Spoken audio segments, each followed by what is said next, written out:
What's up, everybody? This is Mr. Straight Facts Show. I am Mr. Straight Facts, and they have breaking news like probably about a good hour ago. Yes, and I had to go and get the article. I can't put the article fully up, so we're gonna kind of travel through it and get some pieces of it. If you haven't heard, Donald Trump has said that he didn't really know Jeffrey Epstein, even though he wrote something earlier in a magazine. I don't know if it's the New York Times or something a while back ago, that he somehow was a friend of Jeffrey Epstein's for 15 years or something like that. But once he got in trouble, I don't know this fool. You know how Trump does. He lies big time. Okay. So I would go back and look at even like a Roger Stone and everybody else, because all those creeps work together. And that was Donald Trump has been working with Roger Stone forever, and he's kind of a freaky, like penguin type of human being anyway. So anyway, we're gonna get to it. What's up, DJ? So it just broke.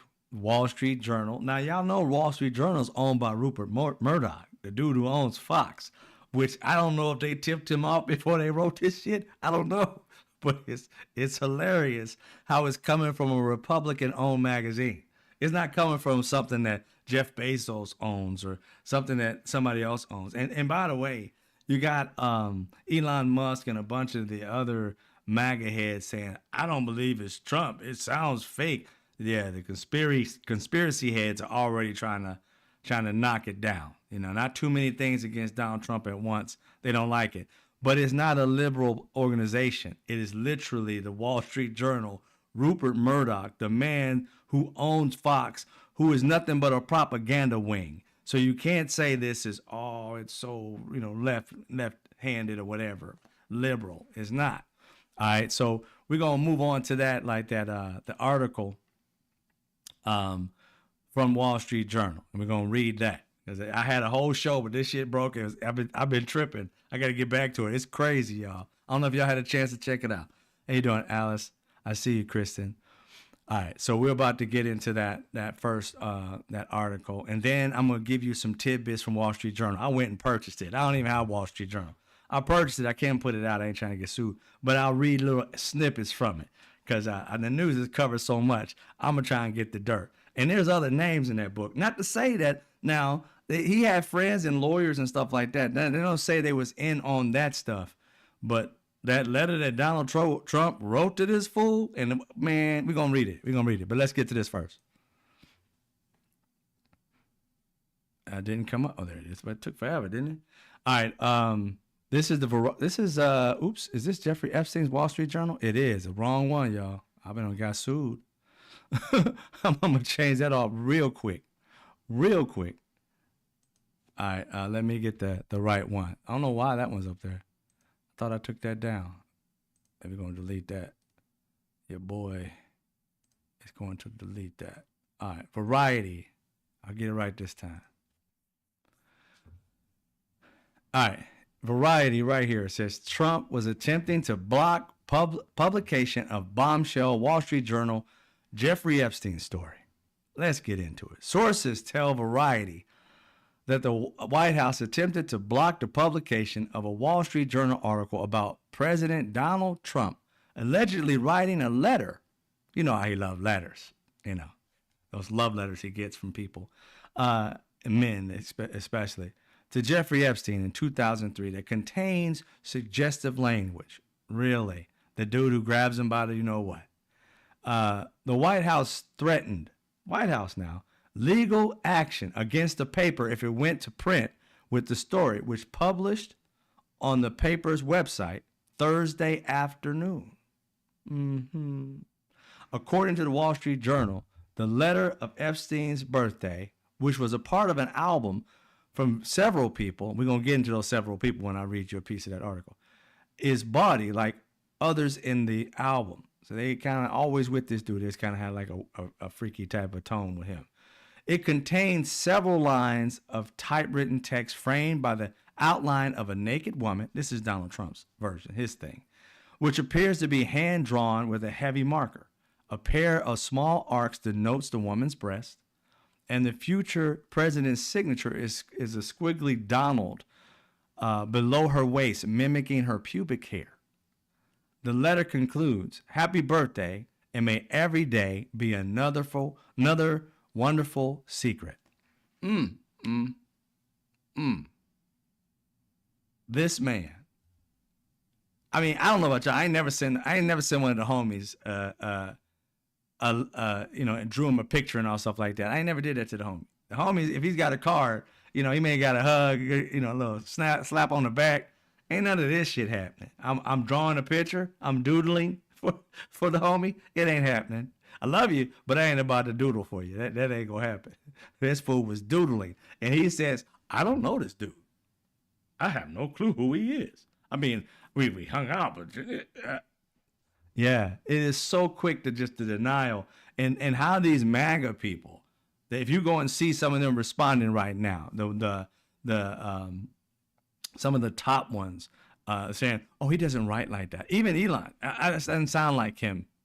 Say what? You knew him back in those days? I don't think you knew him back in those days. By the time you got to him, he was too old to be doing that stuff. He couldn't even get it up at that time. You talking about when he was young and freaky. You sitting there trying to say, "Oh, now he doesn't talk like that. Now he says cafefe." I don't think he was saying cafefe back then. Okay? Just insane. But all right, let's keep going. Let's see what else we got. On Wednesday, Variety reached out to the White House, that was yesterday, and the Wall Street Journal for comment about the imminent story. So they knew it was coming. This is what I love about it. Most people may not know that, but they do a lot of background stuff. They actually contact the sources and say, "Hey, look, we about to put this shit out. You got something to say?" "Hell no, I'm going to sue you." "What you going to sue me for, bruh?" I mean, I'm not writing this out of just out of my head. It ain't proof. It just came into my brain. No, I got evidence of this shit. I got the copies. So you not unless you're going to say the copies aren't the copies, and I know they are because I got them. They're leather bound and all this shit. So they knew this man had it. But I'm kind of jumping in front of things. But anyway, we'll keep going. The imminent story and the ensuing back and forth between the two parties. Both declined comment, but the Wall Street Journal spoke with Trump on Tuesday night. Tuesday. That's an important date for y'all to know. Tuesday night is an important date for y'all to know. We're going to get to that in a second. And he denied writing the letter. This is not me. This is a fake thing. It's a fake Wall Street Journal story. He told the Wall Street Journal. He's saying it's fake. He projects. It's real. It's real. The story hit at the time when Trump's MAGA base is divided over White House handling of documents related to an investigation into Epstein, the late financier who was arrested for sex trafficking of minors, in 2019, and died under mysterious circumstances while in custody weeks later. His death was ruled a suicide. Now, ladies and gentlemen, I'm not really into conspiracy theories, but one of the things that trips me out, that I did some research on this today, there was a forensic pathologist, and his name he's still alive. He's like 90 now. Michael Baden. Now, if you are my age or more seasoned, you will know that that's the guy who was a forensic pathologist for the OJ case, right? Now, I'm not saying he was on OJ's team. I can't remember the side he was on, but he was a forensic pathologist on the OJ case. Not only OJ, he was a forensic pathologist on George Floyd's case. Many cases this man has been on. He is one of the go-to. Everybody wants to take the trial. Prosecution and defense want this dude bad. Do you guys know that the George Floyd family hired this cat? And he didn't do an autopsy. He went through the process and looked at the paperwork. He said there's too many bones broken in this man's neck for it to be something he just hung off of. He hung himself. It's more consistent with a homicide, a strangulation. Do you know who negated him? It was a person who worked in some medical office, but didn't have the. She's the one who did the autopsy. But she explained it away and said it happens like, anywhere between 6 to 25% of the time.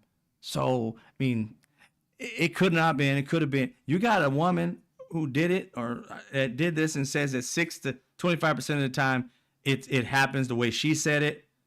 And then it's 75 to 94% of the time it happens the way Michael Baden said it. And you went with her because she looked at the body. Don't get me wrong. But again, I'm tripping how after I look into it, because, you know, I'm going to keep it 100. When he died, I was like, I don't give a fuck. I don't give a fuck who killed him. He did. Good thing. Good riddance. I never looked into it. Didn't care. I never looked into it. Never spent a minute looking at it. But now that they're doing this, I'm like, what do you mean? You didn't look any further into that? When they asked, because the Michael Baden, because he had them do he was going to do the autopsy, but they couldn't do it. He looked at all the information. George Floyd's family. He looked at it and he saw that it looked more like a strangulation from that process. He said it's too thin for a rope, because he supposedly hung himself with the bed sheets. It's too thin for bed sheets. It's more like, you know, your thumbs going in there. That's how small it was. That or a rope, maybe the size of this. But a bed sheet is kind of, you know, it takes up the whole neck. It's more wide. This was really thin, really small. And it broke 3 bones, which certain bones don't usually break. Like I said, 6% of the time to 25. But then they tried to say, well, it's consistent with people who are old. So the man was 66. So they say they stretched it. It's like, no, it's not possible for a young person. Yeah, of course. But a 66-year-old bones are kind of brittle. Yeah, it could happen. You know who else agreed with that lady? Dr. Sanjay Gupta. Why the fuck is Sanjay Gupta getting in on it? Sanjay Gupta is a heart doctor. He never did shit with a neck in his life. He may have took it in school, but he ain't never been a neck surgeon or nothing of that nature. He's never been a forensic pathologist ever in his life. How does he know? And how can he negate a man who's been doing it his whole fucking life? These things don't make any sense. Yet they did get an expert that's supposed to be just as good as Michael Baden that said he agreed with her side that it more than likely could, even though it was rare. I don't know. And again, he's dead. He was a freaking, you know, pedophile. I don't give a shit, but I get it. I get now why somebody would have like a question about the shit, because not only Michael Baden asked the question of, okay, then give me the rope, not the rope, but the what is it called? The blanket or the sheet, the bed sheet. Give me the bed sheet so I can test it, you know, for DNA. Oh, it ain't here. What do you mean it ain't here? We ain't got it no more? So a lot of the things went, and then when they asked about it, they said, well, let's get the tapes of when it happened. They didn't have the evidence to give to them. And so they just made this whole thing up without looking at everything else. So she made a decision that it was suicide based off of that alone. All the other things that was added onto it, investigated at all, nothing. Nothing was given to Michael Baden in that situation. And he was asking for the right things. If you wanted to really say that, then whose other DNA was on that bed sheet? Can't give me that? That's kind of weird. And then on top of that, who all was in there at the time that it happened? Who was working? Turns out both the dudes who was supposed to be watching that door fell the fuck asleep. Then on top of that, a minute video that Pam Bondi was talking about. Oh, it's a minute video that happens every night. It kind of falls out every night at the same time. It's old. It's from the 80s. So it recorded, dropped, and came back up a minute later like a heartbeat. Came back up. That's just how it is. It's old like that. Well, Pam Bondi, it turns out it's almost 3 minutes of video that's missing out of this damn video. So did it drop a minute or does it drop 2 minutes and 50 something seconds now? You see how this shit ain't adding up. None of it's adding up. And they're scrambling. They're freaking out. It's a hoax. It's a hoax. Really? A hoax that a deprived or depraved woman, Ghislaine Maxwell's in jail for a hoax? Come on, man. Your people, they stupid, and they that stupid. But this time it ain't happening. All right.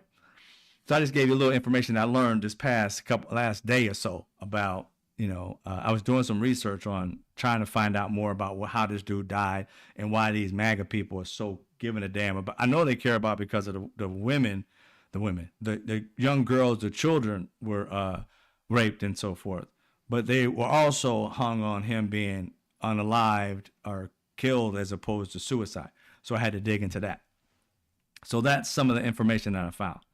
It was ruled as suicide, but has long been the subject of conspiracy theories given his ties to powerful government officials, including Trump and former President Bill Clinton.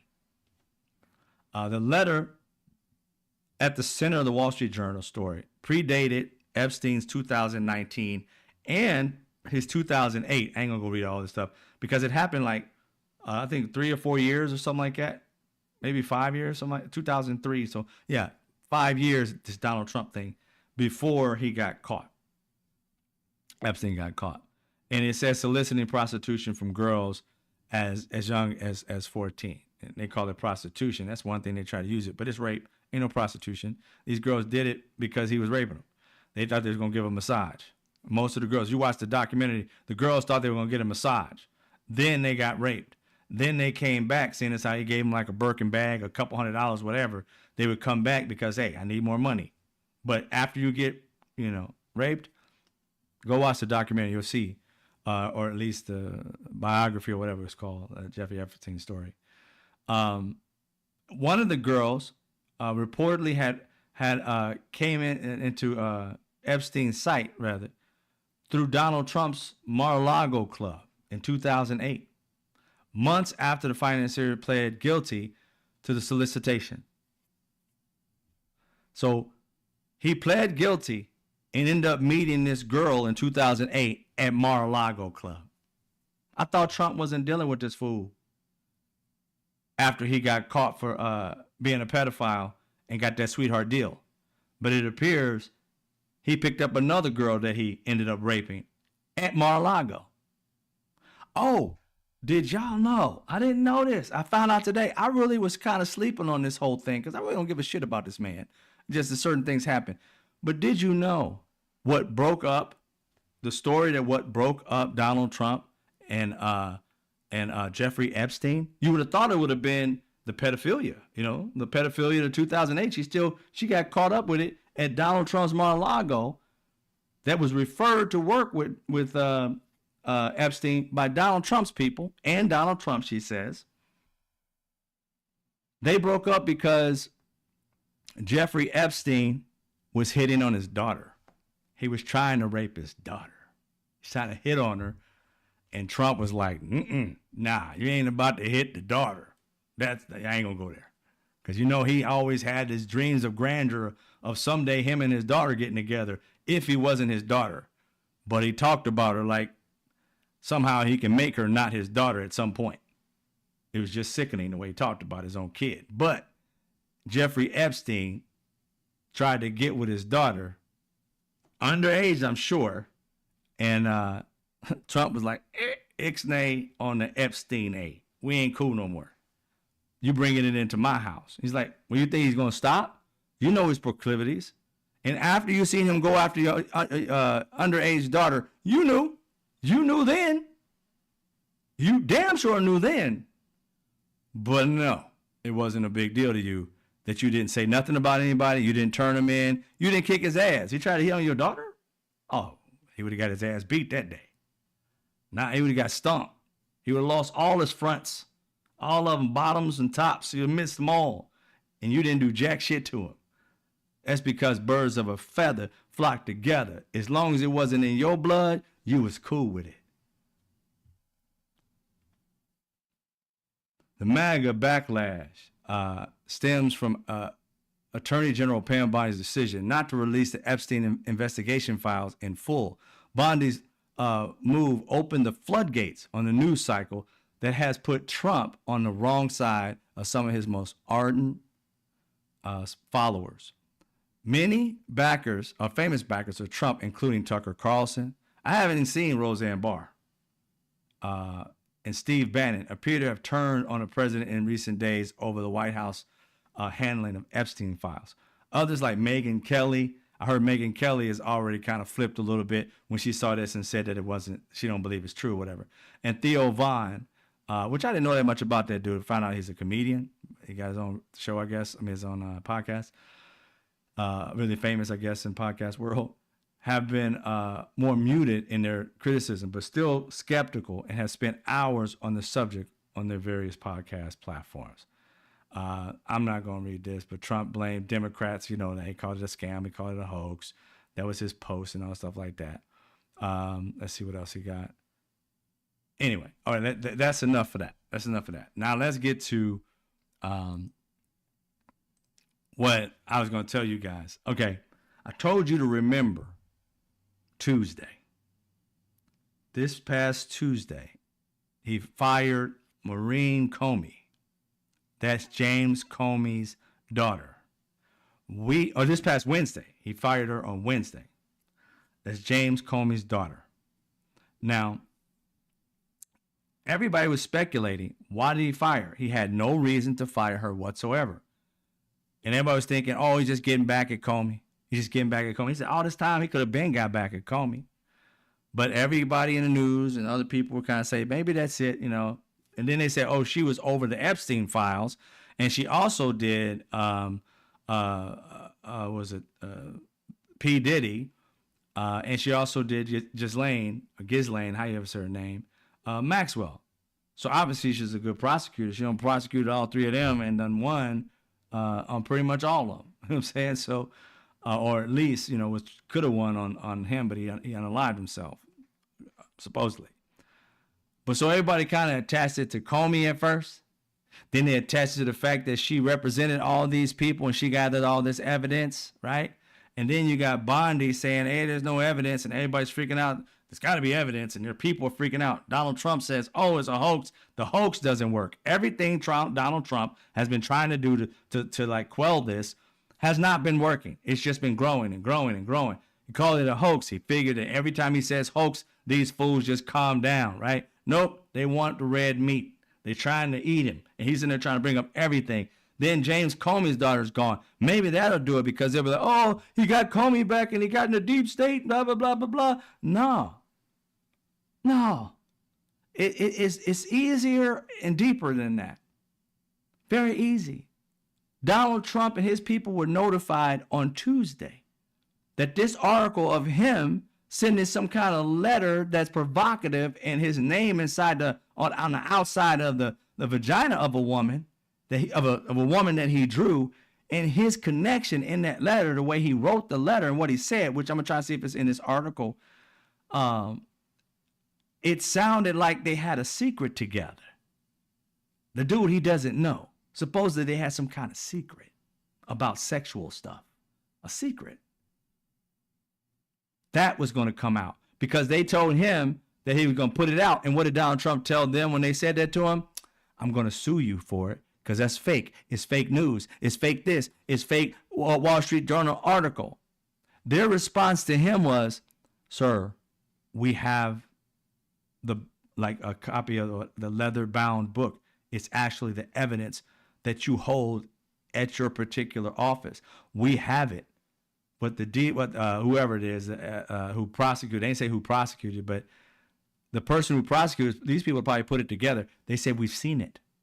It's in there. It's evidence that you can release. We got it. We're going to release it. Do you have anything to say? Just fake. Didn't do shit about it. It comes out on Thursday. Donald Trump fired her for no apparent reason on Wednesday. Donald Trump fired her because he found out, he believes, her department, and that because James Comey don't like him, it's his daughter who did it. They fired her because they think she's the one who gave the evidence to Wall Street Journal. And seeing how she was one of the people on the case that was trying him, the prosecutor, they think it's her. The way Comey, and I don't like Comey for shit that he did, but the way his family is and stuff like that with certain things, I don't think his daughter released Jack. I don't. Somebody else did. But they can't really sue. They can try. But all they're going to do is bring up the paperwork. Why would you fire somebody if this evidence is false? If it's fake news? Why did she get fired? She got fired the day after they found out that the Wall Street Journal was still going to run it because they had evidence to run it. And here's the thing about all that is that because he fired her, which was a dumbass move, because he fired her, she's not bound to keep any kind of secrets. Remember, when James Comey left and they fired him, he wrote a tell-all book with the things that he knew. All legal. He can write it. Now, anything that's classified or whatever the heck it may be, but she can definitely say that Donald Trump's inside of this document. Will she say it? I don't know. But she can. Now, she couldn't say it before because she was working in that office. But she's gone now. She can't try the case. She can't do anything about it. She can't lie about the case. She could keep her mouth shut. But from what I heard from one lawyer, is that she's not bound to keep it a secret. The only reason I think they said that she had to keep it secret is if they open up a case on somebody, and they're not opening this case up to nobody, because that means everybody. And here's something that I haven't heard them say as well, which I'm pretty sure somebody's going to say it tonight. If Donald Trump sues Wall Street Journal about this particular thing, in that trial, he has to disclose the evidence. Because he has to prove that what they have is fake. Donald Trump knows this from his other trial where he went and he had to have he had to talk to people about everything that happened in the case. He had to expose all of his shit. He don't want to do that. Trust me. Because this is one letter. Ghislaine Maxwell was putting this together. It was a 50-year, his 50th birthday for Jeffrey Epstein. Right? So now he started talking shit. He's deeper in the hole. Deeper and deeper in this hole. He's trying to figure out how he's going to get out of it. He thought the hoax part was going to work. He thought firing old girl Comey's daughter was going to work.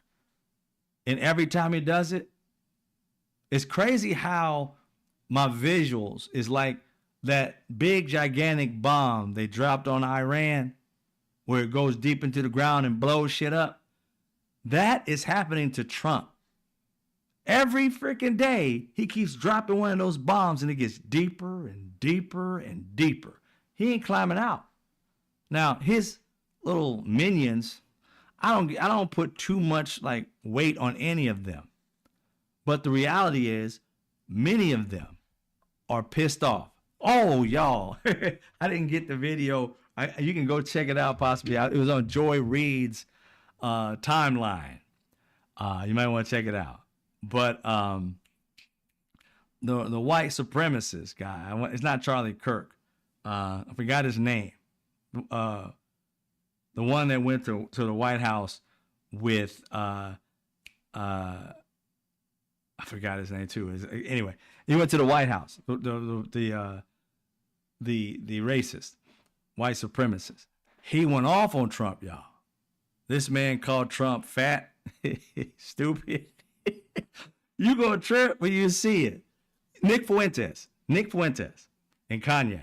Why? But Kanye ain't got nothing to do with it. Just remember the name. Nick Fuentes. That's the guy that literally went off on Trump today. Went off on him. Cussed him out. Called him fat and stupid and all this other thing because he was pissed off that Donald Trump called them stupid. If they're still hung on to this. It's like, yo, you fed them this shit. A steady diet of conspiracies day after day after day. And when you're sitting here starving these people, these wild animals, and drawing them up and saying, oh, I'm going to feed you one day. I'm going to feed you one day. They starving. They're like chomping at the bit. These are the same people that ran to January 6th because you was telling them about that the America's the voting system is torn apart and they're messing with democracy. These are the same nut jobs that were going to unalive Mike Pence, Vice President Mike Pence, for you. And you thought that you were going to be able to lie to this wild mob of people and call them stupid? What Democrats have been calling them for fucking ever? Oh my God. We can own the shit out of it right now. I'm like, yo, you stupid. Even Donald Trump thinks so. It's insane. You really thought those people were going to sit there and just take that? He really old and senile. I was rolling. He called him stupid. I was like, man. And told him basically to kick rocks. I don't need y'all. Kick rocks. That was hilarious. But yeah, he thought they were going to stop. Nope. He keeps dropping those big ass bombs. Boom. Over and over and over again. Now, let me get back to, if I can get to it, the Wall Street Journal. Let's see what it says. All right. Maxwell was put in, this is Ghislaine, however you say her name, Maxwell. She collected these letters of Trump and a dozen of Epstein's other associates for his 2003 birthday album. And this right here included people, let me see where I got it at. It included people like, oh, wait. Before I get to who it included, let's deal with who said this one? Okay. The president's past relationship with Epstein is at a sensitive moment. The Justice Department documents, the so-called Epstein files, or who or what is in them, are at the center of a storm consuming the Trump administration. On Wednesday, after angry comments about how the files are a hoax created by Democrats, also after Donald Trump found out that they had these documents, that was the first day after that he did a press conference or whatever. He called it a hoax. That's when the hoax was born. It's a hoax. It's a hoax. That's why it was such a desperate attempt to call something that they've been talking about that they brought up as a hoax. This fool brought in Obama. It's tantamount of a person drowning and just wailing. It's like, come on, somebody believe me. Somebody help. This fool dropped everybody. Obama wasn't even in office at the time. And every Democrat he could think of. I'm surprised he didn't dig up dead people, like somebody from back in like the 1800s. It was his fault. But this man's running around talking about hoax. It's a hoax. It's the Democrats doing it. These people are suckers that Democrats can get them to believe that I'm a pedophile or I'm a crazy man. I ain't crazy. Look at me. You crazy. This fool. That's today, Wednesday, he came out. Angry comments about how the files are a hoax created by the Democrats. President Trump lashed out at his own supporters for refusing to let the matter go. You stupid if you don't let it go. They ain't stupid. You're the one that's stupid that think that you was going to build an angry mob and it wasn't going to turn around and bite your ass if you didn't feed it. Now, had you not took that lie to such an extreme and promised them if they put you in office, you're going to release these files, these fools voted for you, even though they should have known, but they knew, they just didn't care that you are a convicted rapist. You said you grabbed women by the vaginas on camera, on tape. You heard it. Watch, give me a mint. I just start kissing them. I just walk up to them. And when you're rich and you're famous, they'll let you do it. That dude, they think is an upstanding person. A man, his wife. I understand why I myself believe that his wife was in on all of this craziness. Why? Because his wife was the person who came up and said, tell them it's locker room talk. That wasn't no media strategist and wag the dog type of person. That literally came out of his wife's mouth to protect him, to say, hey, tell them that it's locker room talk. And it worked. Tell me what kind of human being finds out her husband talks like this, does these things like this, and then comes up with a fantastical story instead of leaving him. And be like, what the fuck? Unless you know his proclivity. Unless you know how perverted he is. And you don't care. Because money and power, and you were what? A call girl. You ain't modeled for shit. These people keep talking about you a model. Tell me where you was at. I didn't see you in no magazines. All they got is nude pictures of you. The dude who brought her over here, she came to a party that she met him at some kind of Kit Kat club. When has a Kit Kat club in any TV show or in reality been a real club except for like a strip club or some kind of like brothel? When have you ever been known? So it's the Kit Kat club. I'm going to the Kit Kat club.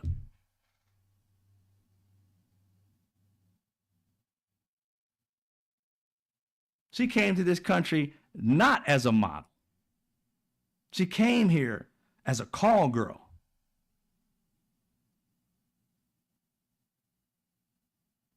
All these Republicans out here, oh, she's so beautiful. She's a model. Yeah, a stripper model, you want to say? If that's what you're saying, what catwalk was she on? I bet the fuck she was on a pole somewhere. But she sure as hell wasn't no catwalk.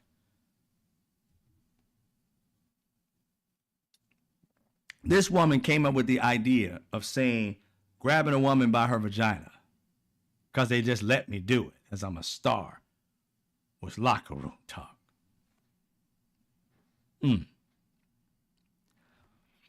The letter bearing Trump's name, which was viewed by the Journal, is bawdy like others. We saw that before in the album. It contains, this part they took, several lines of typewritten text framed by the outline of a naked woman, which appears to be hand-drawn with a heavy marker. A pair of small arcs, we said that before, denotes the woman's breast, and the future president's signature is squiggly Donald below her waist, basically mimicking her pubic hairs. The letter concludes, happy birthday, and may every day be another wonderful secret. Now, in an interview with the Journal on Tuesday evening, Trump denied writing the letter or drawing the picture. This is not me. This is a fake thing. It's a fake Wall Street Journal story. I never wrote a picture in my life. I don't draw pictures of women, he said. It's not my language. It's not my words. He told the Journal he was preparing to file a lawsuit if they published an article. I'm going to sue, quote, the Wall Street Journal just like I sued everyone else, he says, unquote. Allegations that Epstein had been sexually abusing girls became public in 2006, and he was arrested that year. Donald Trump was hanging out with him in 2006. 2008, when a girl at Mar-a-Lago was tricked into, by Trump and his people, tricked into going with him, with Epstein, who later got raped. Yeah, Epstein died, well, they gonna say Epstein, and they said arrested that year. Epstein died in 2019 when Donald Trump was president. You got Bill O'Reilly out here thinking that Donald Trump wasn't in office when Epstein died. No, Donald Trump was in office when he got arrested. Donald Trump was in office when he got, he was unalived. I don't know how he did it himself or if somebody else did it. It's just a coincidence that two people that were guarding him both fell the fuck asleep at the same time. Nobody's like awake while the other one's asleep. Yo, man, get your nap on, man. I know you're tired. They just fell asleep on the job, both of them. Who drugged them? Because who the hell falls asleep? Everybody don't work the job. If you don't work like a security job overnight, I've done it. Got fired for one. It's a funny story. I'll tell you some other day. But I've done it. And I was like, yo, man, I'm going to go out and sit in the car real quick. Cover me. I got 2 hours in. Come back. You can get yours in. All right, man. Go ahead and handle it. Had it happen. That right there is more like what a security guards or guards will do. Ain't both of y'all falling asleep in a fucking prison? You don't know who breaks out. You can end up shanked. And you're going to tell me you just fell asleep, both of you, covering the same area. Let somebody get free. You guys was good as dead. Nobody does this shit. But that was the story. But anyway, we'll continue. I'm just saying, it's just a stretch of the imagination that they're trying to make you believe. All this shit. The 3 bones are broken when normally just 1 or 2, not 3. A certain bone that really never breaks unless it's something that the Michael Baden says it's not normal. Highly unnormal. Just wouldn't happen on the regular. in very, very low percentage for that to happen. But all of a sudden it happened. That's one big thing that happened. The two security guards that are watching him, because the man was on suicide watch. Two people watching him. They're supposed to check him every 30 minutes. Both of them fell asleep. That's 3 fuck ups that happened that day. The camera. They put him in an area that Pam Bondi tells us now for years in that area, the video just drops out for a minute. That's 4. You're going to put him in an area, high profile dude, in an area where the light, whether you know for a fact that the camera drops out on its own a minute. That's 4 fuck ups right there. Then to find out that camera is missing almost 3 minutes. That's a 5th fuck up for that. You telling me 5 fuck ups on one night? That's normal? Fuck no. There's no way in hell 5 fuck ups happen. And those are the ones that I know. I don't know all the evidence. Just out of the evidence I know, it's 5 fuck ups. And we know little. Oh, wait a minute. Not even 5. The 6th one is the actual area in which his stuff was broken was too thin for a sheet. According to Michael Baden. I'm going to believe Michael Baden. I don't give a fuck about these other people. I don't know them. She was somebody from, I don't know what, Pittsburgh, something like that. He was a New York guy dealing with crime and things like that. It's a 50-50. I can give it a wash. With a wash, you can't say one or the other. So I go with Baden. That's 6. They couldn't come up with the evidence to give him, to tell him whether DNA on that blanket where it came from. You know, is there any other DNA? Can I test it? They wouldn't let him do it. 7 in one fucking night. Minimum of what I know. It's the maximum of what I know, but that's the minimum of this whole entire thing. And there's 7 fuck ups already. That ain't normal.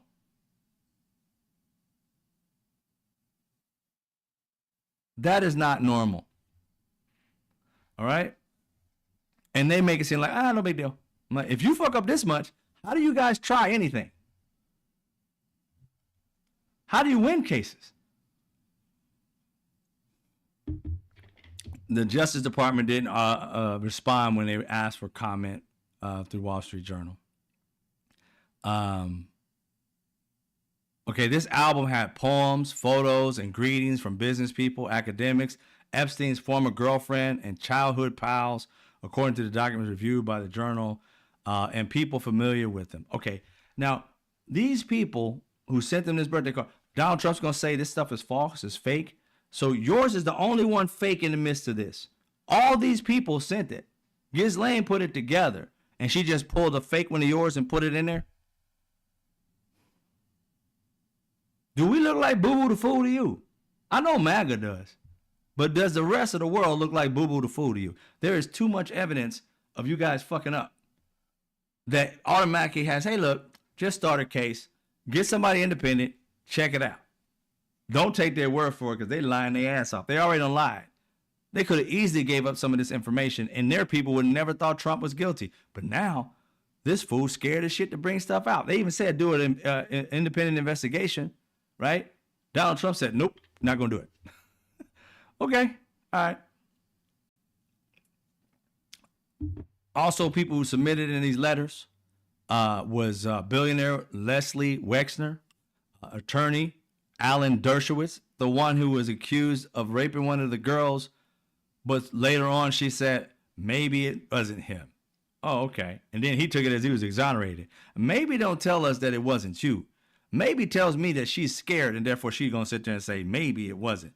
Kind of like the 13-year-old, or she was grown at the time, but the one who charged Donald Trump for raping her along with Jeffrey Epstein. Oh, we can believe that Jeffrey Epstein raped her, but she included Donald Trump. For what? For what? She already had a billionaire. If she was going for the money, she had one billionaire already on lock. She didn't have to put Trump in it whatsoever. She had the richest one already on the document. Why put Trump if he wasn't fucking there? So we're to believe that she's lying? She had details. I got to get that document because it's out there. I got to get it and read it again. But she had some details last time I read it. All right. Um, a Harvard economist who's long gone now was on it. One of Epstein's report cards from Mark Twain Junior High School in Brooklyn. That's where he went. And a note from a former assistant that included an acrostic. What I'm talking about? Acrostic with Epstein's name, Jeffrey. Oh, Jeffrey, everyone loves you. Fun in the sun. Fun just for fun. Remember, don't forget me soon. Epstein, you rock. You are the best. That's something somebody wrote. That was his teacher when he was in Mark Twain Junior High. Somebody wrote that for him. So they got a bunch of people together. So Alan Dershowitz was in it. Let's see if we got something else.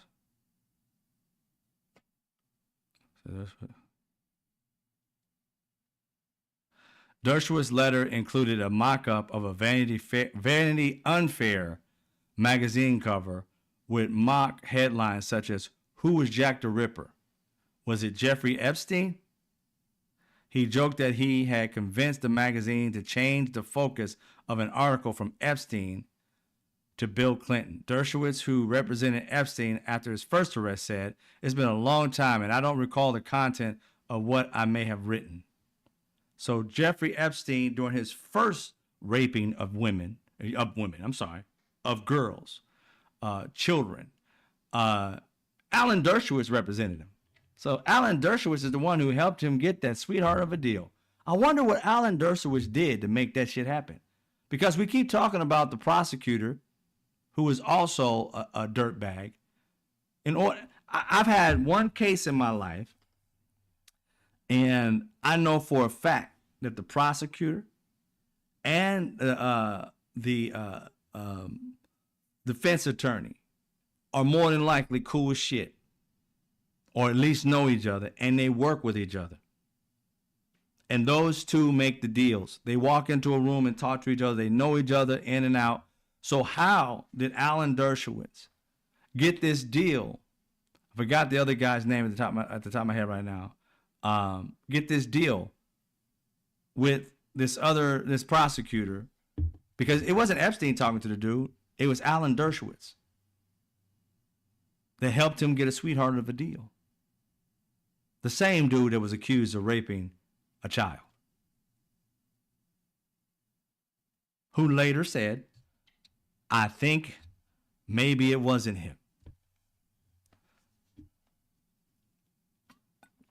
I don't know whether it was or wasn't, but she never said it wasn't. She just said maybe. I think you would know who the hell was in the room. It trips me how these people think that a person can mistake ugly ass Alan Dershowitz for another fucking looking person like that. Alan Dershowitz is ugly as fuck. And you gonna tell me you can't remember that ugly? Get the fuck out of here. I remember it, and I ain't did shit with him. It's scary. The man got 85 feet between each fucking tooth. Old as fuck. Ugly as fuck. You gonna tell me you forgot that face? Nah. Give me that shit. Don't give me that. I could see just any average looking white dude, black dude, Latin dude look average. Ain't nothing like specific about them. But gator feet, gator mouth, or gape face motherfucker, you can't tell me you didn't forget that. Everybody here can close their eyes and see Alan Dershowitz at any fucking age. And you're gonna tell me this girl said, "Oh, maybe it wasn't him." I'm like, go find me another person that looked like him.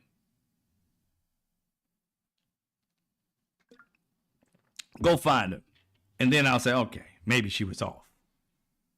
Especially in the same circles. It's not like another person who looks like him in the world.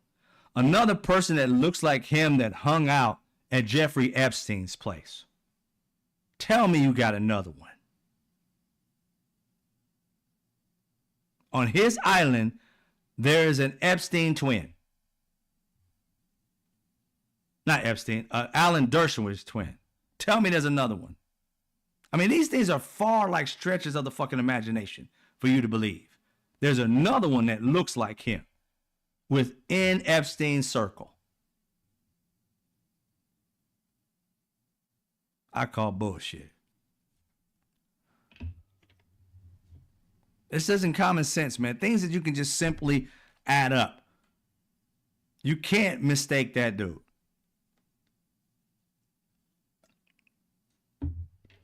All right. Let's go on. The book was put together by a New York City bookbinder, Herbert Weitz.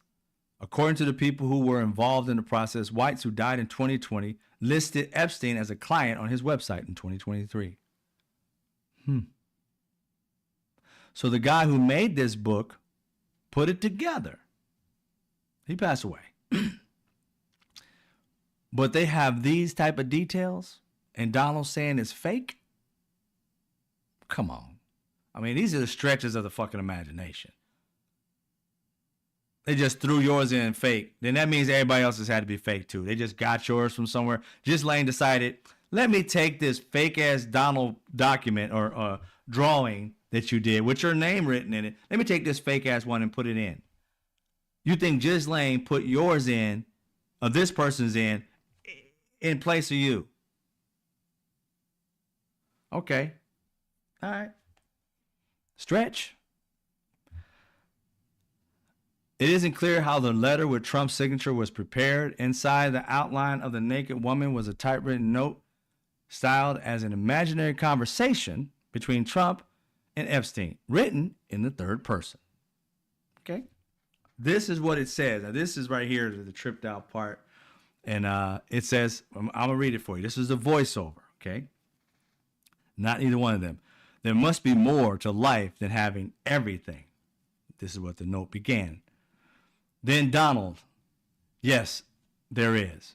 But I won't tell you what it is. Jeffrey, nor will I, since I also know what it is. Donald, we have certain things in common. Jeffrey, yes, we do.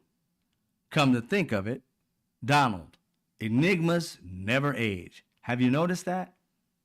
Jeffrey, as a matter of fact, it was clear to me the last time I saw you. Donald, a pal is a wonderful thing. Happy birthday, and may every day be another wonderful secret. The fuck was that? Cryptic as fuck. But no matter what they talking about, because I don't know the facts behind what they talking about. Sounds like it's a secret, and again, it was something made up to kind of, it had to be personal, and them two knowing what these secrets are, the way they spoke, in order for Jeffrey Epstein to get that. Think about it. He got this document that said it was from Donald. Donald said it wasn't from him, but he got it from Donald. And looking at it, he is like, or not even him, Ghislaine. Looking at it, she read this and really thought it came from Donald. Mind you, she hung with Donald and his wife. At that time, his prostitute, what you want to call it. A girl of the night, whatever the fuck she was. But her, Melania Trump. So him giving it to her, and she looked at it and said, that sounds like Donald. And she said, here, Mr. Weitz, bind this together for us. So you was thrown into this binder, and Epstein got it on his 50th birthday. And he never came to you and said, Donald, what is this cryptic shit? I don't get it. If he didn't know it was you. He never did that over the 50-year thing. He's 66. That was 16 years of having this document. He never looked in it to see if his buddy of 15 years wrote him something and didn't check it and say, that ain't Donald. Who sent me this shit? No, he didn't do that. He never did it. Ghislaine never did it. Matter of fact, y'all hung out. After his 50th birthday, that was when he came to the same year that he came and to Mar-a-Lago and took that employee that you hired or whatever and handed over to him to give a massage or something like that, and he raped her. So that happened in 2008. They started investigating him for raping girls 2006. You knew he was under investigation for raping children. You said yourself he likes them a little bit younger, yet y'all was still cool. So much so you was feeding him girls at Mar-a-Lago in 2008. Didn't know each other, huh? Barely know him. How much is MAGA going to believe? If anything, you got to watch MAGA. It's like, you know what? We thought y'all was stupid before, but you are a colossal fool if you think that this man is telling you the truth. I don't know what he did, but who writes a letter like men? They try to sell us as telling women in the world that if you grab a woman by her vagina, that's locker room talk.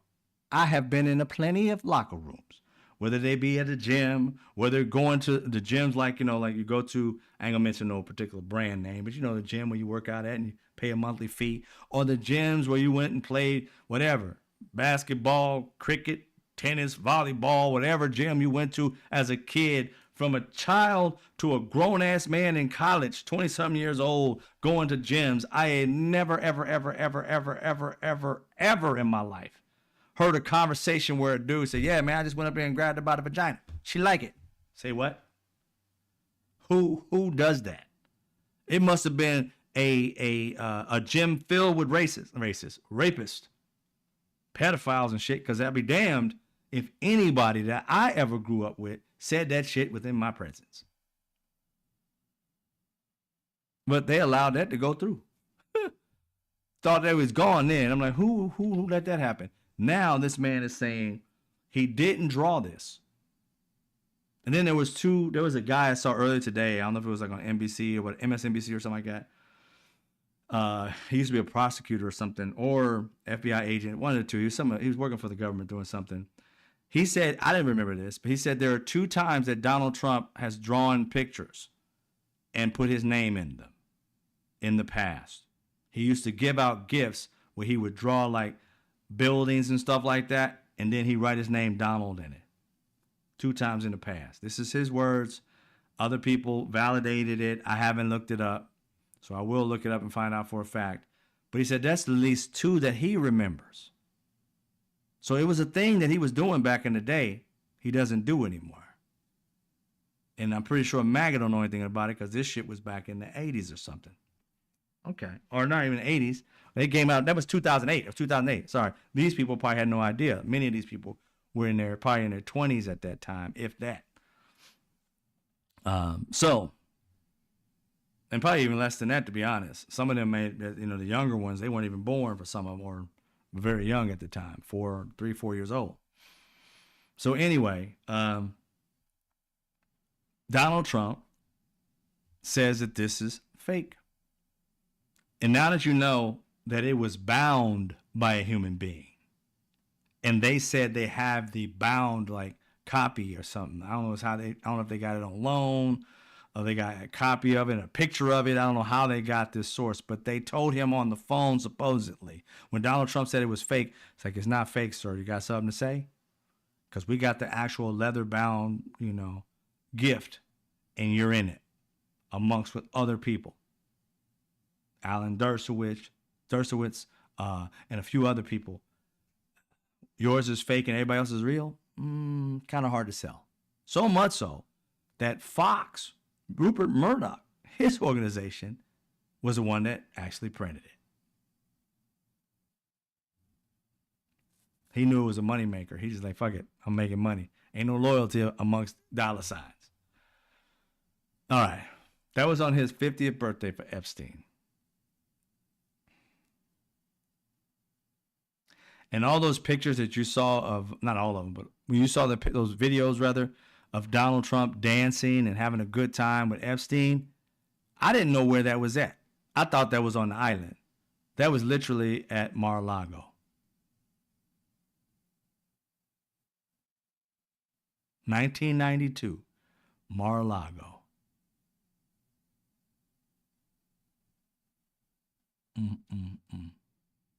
In 1992, they're right there. That would literally be, what do you say, 8, it'd be 2000. So another 2008, that's 16. So around 2008, they had been cool for 16 years. At least, I don't think this was Donald Trump's first moment meeting this dude in that video that he has. It doesn't look like he just met him. Look like they just having a good time and chatting.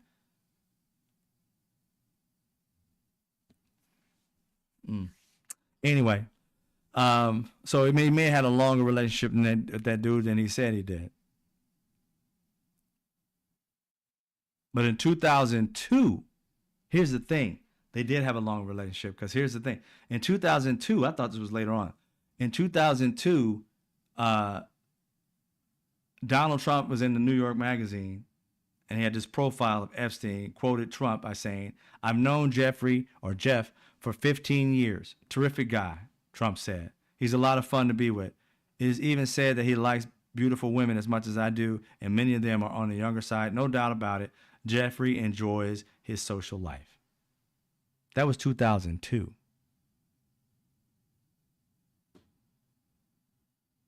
In 2002, he said he had known him for 15 years. So 1992 would have been 10 years, right? So take away another 2 years. That's 12 years. I guess it could be. So you're looking at this man has been in relation to this dude for a long time. Not just what he said, I barely know him. I barely know him. You know him. 100% you know him. You've been knowing this man since 1987. 15 years in 2002. Subtract that. That's 1987. He's been knowing him since 1987. Said he barely know the guy. Boy, I'm telling you, Azure says, karma catches up to all men, all human beings. It really does. Caught up with him. Definitely caught up with him. And he says he has no idea who this dude is. Barely know him. Now that MAGA, I want you to guys, I know you're going to look at this, but just pay attention to the strategy. You know at this point in time that Donald Trump is lying about the Epstein files. You know it. He called you stupid. He pulled the same games he's been pulling on Democrats. The ones he duped y'all, but he would call by calling us Democrats stupid, dumb, crooked Hillary, whatever he came up with, so that you guys would be so happy that he owned the libs. Right now, he's owning MAGA. Told y'all was stupid. If you're going to continue talking about this, he's the one that put this into your brain. He ran on getting this information. You followed him like a puppet or a freaking zombie to try and get this information. Must get information from Trump. He's the only one that can do it. And then when he gets you to the promised land, turns around and says, fuck off, dummy. And you think he owned us this entire time? He's been owning the fuck out of y'all. Owning you. You walked around like sheep. Called everybody else a sheep. Who's the sheep now? Yeah, I know. You guys, it's too much pain for people like this. In a matter of days, if not hours, they're all going to turn back into, we thought they opened up, nope, they turned right back into the pumpkin. Because they can't handle the truth. The truth is going to tell them, you mean to tell me I bought all these fucking hats and shirts and flags and I went to jail for this fool? They either going to snap and try to unalive this fool, or they're going to snap back and go back to where they were because they can't handle it. They can't deal with it psychologically. So they're going to go back to their comfort zone, batshitville.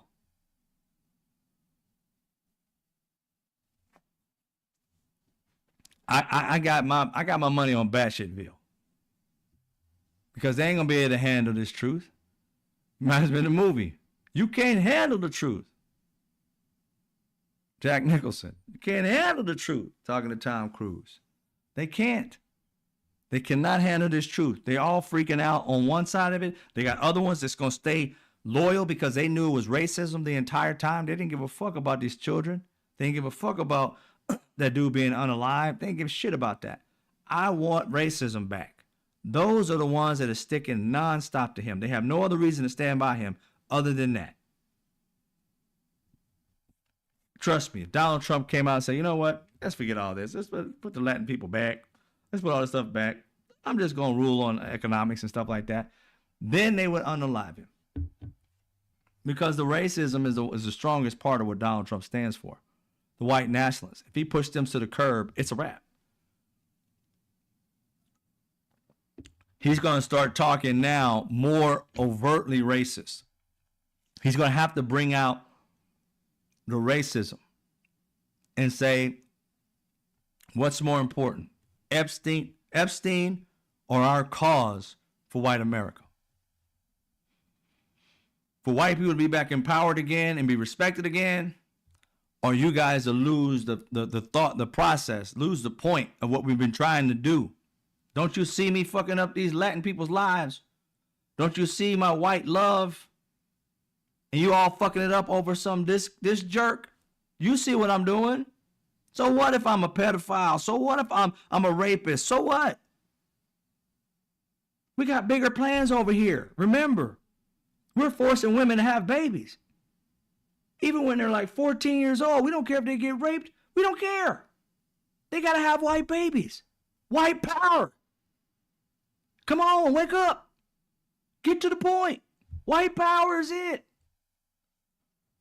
And see how they fall in line.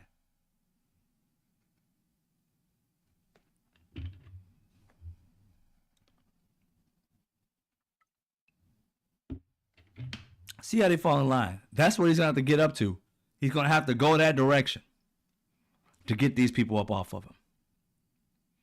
Get to the point of what we're here for. And Steve Bannon will fall in line. All the rest of them will fall in line.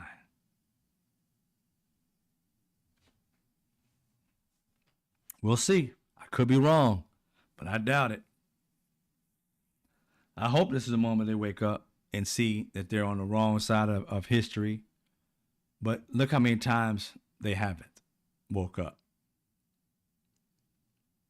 Let's be positive about it, I guess, but it's scary that they're already out there saying, doesn't sound like Trump. Say what? Doesn't sound like him? Now, here's the thing. What we need now, and what everybody should be calling on, is their bluff. Donald Trump. If this is fake, put out the evidence to prove this organization wrong. Put it out. Tell us where the evidence is. Redact some of the names or whatever it may be of the girls who were harmed, but not the guys that are charged with anything or possibly with somebody. The girls' names, protect them. Everybody else, leave their names out. Put them on blast. Keep it in context of what it is. Don't block out what the context is, because some of it's going to be innocent. Not everything in it is going to be criminal. They're going to be getting innocent interviews with people that may sound shady, may not, but they never came up with any kind of conclusions. Put it out. They're being forced in a corner to try and put this stuff out. And here's the thing. I don't trust any of them. I wouldn't doubt them doctoring them or shredding some of those things right this fucking minute. I don't put it past them. I do not. They've been lying. Here's the question I got for not only Donald Trump, Dan Bongino. Sir, come here for a second. You said you saw the entire case and that he killed himself definitively. He did a suicide, even though Michael Baden says it could not have been. Okay, maybe you don't want to go with him. You got somebody else, Dr. Sanjay Gupta, who's never performed an autopsy in his fucking life, but that's okay.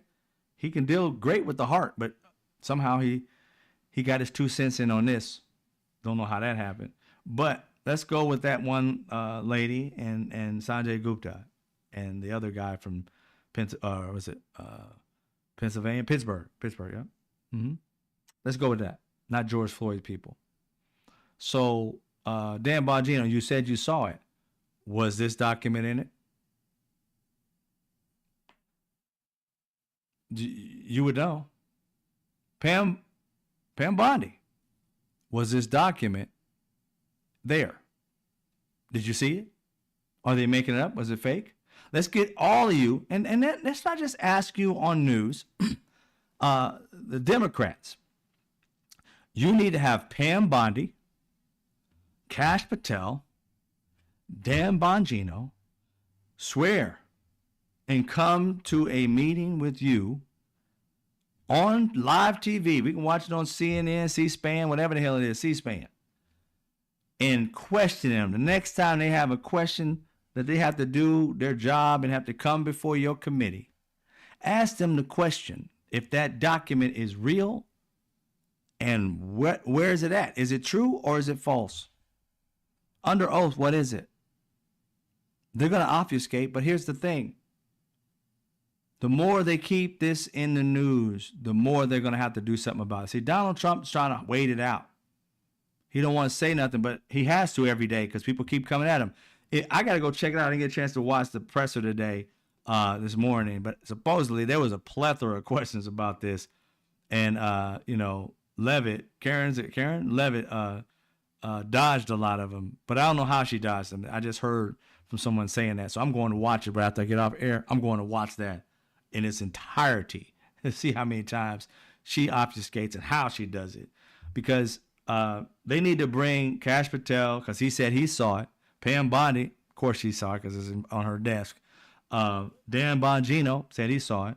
I don't know who else said they've seen it. But whomever said they've seen it, they need to come to Congress, to the Senate, to the House committees, and answer these damn questions. Is it or is it not in the document? Is Donald Trump lying to us or is the Wall Street Journal? And then invite the Wall Street Journal as well to say, you have made these allegations.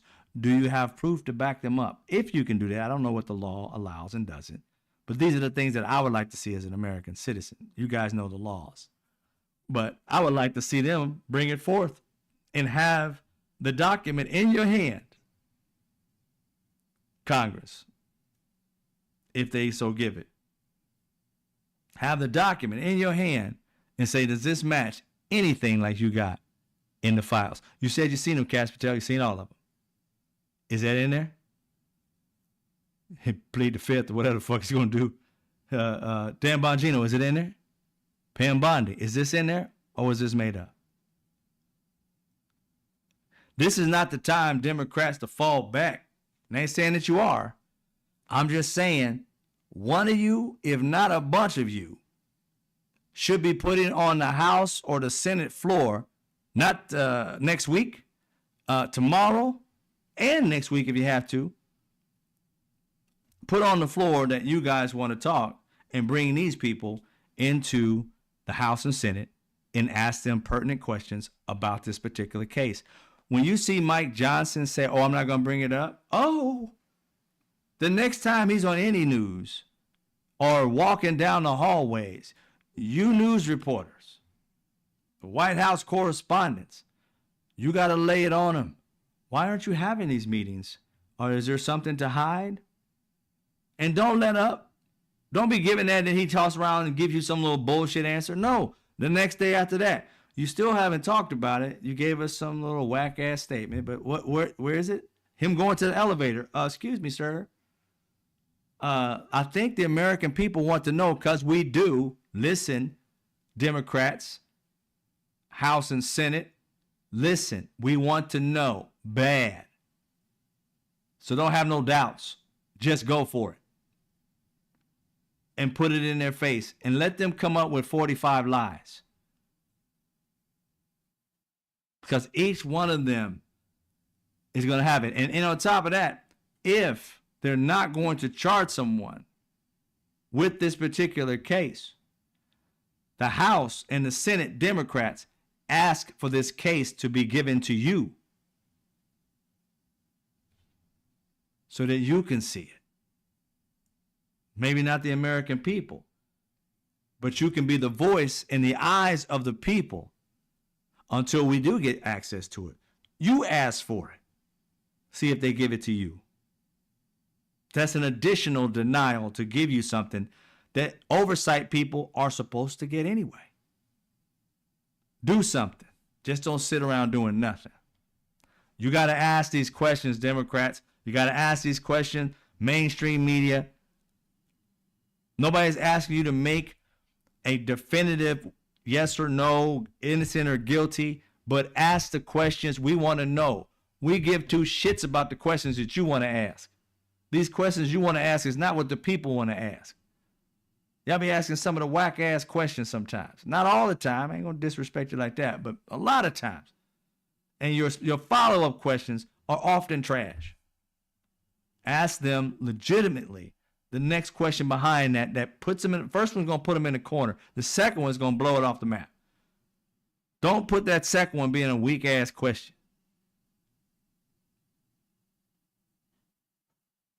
Anybody interviewing Trump from here on out, if that first damn question ain't about this, you ain't doing your job.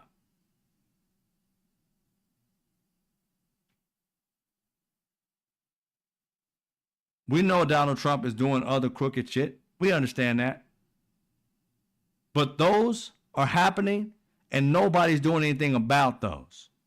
This is the only thing that has been working that has him frazzled. Stick on this shit.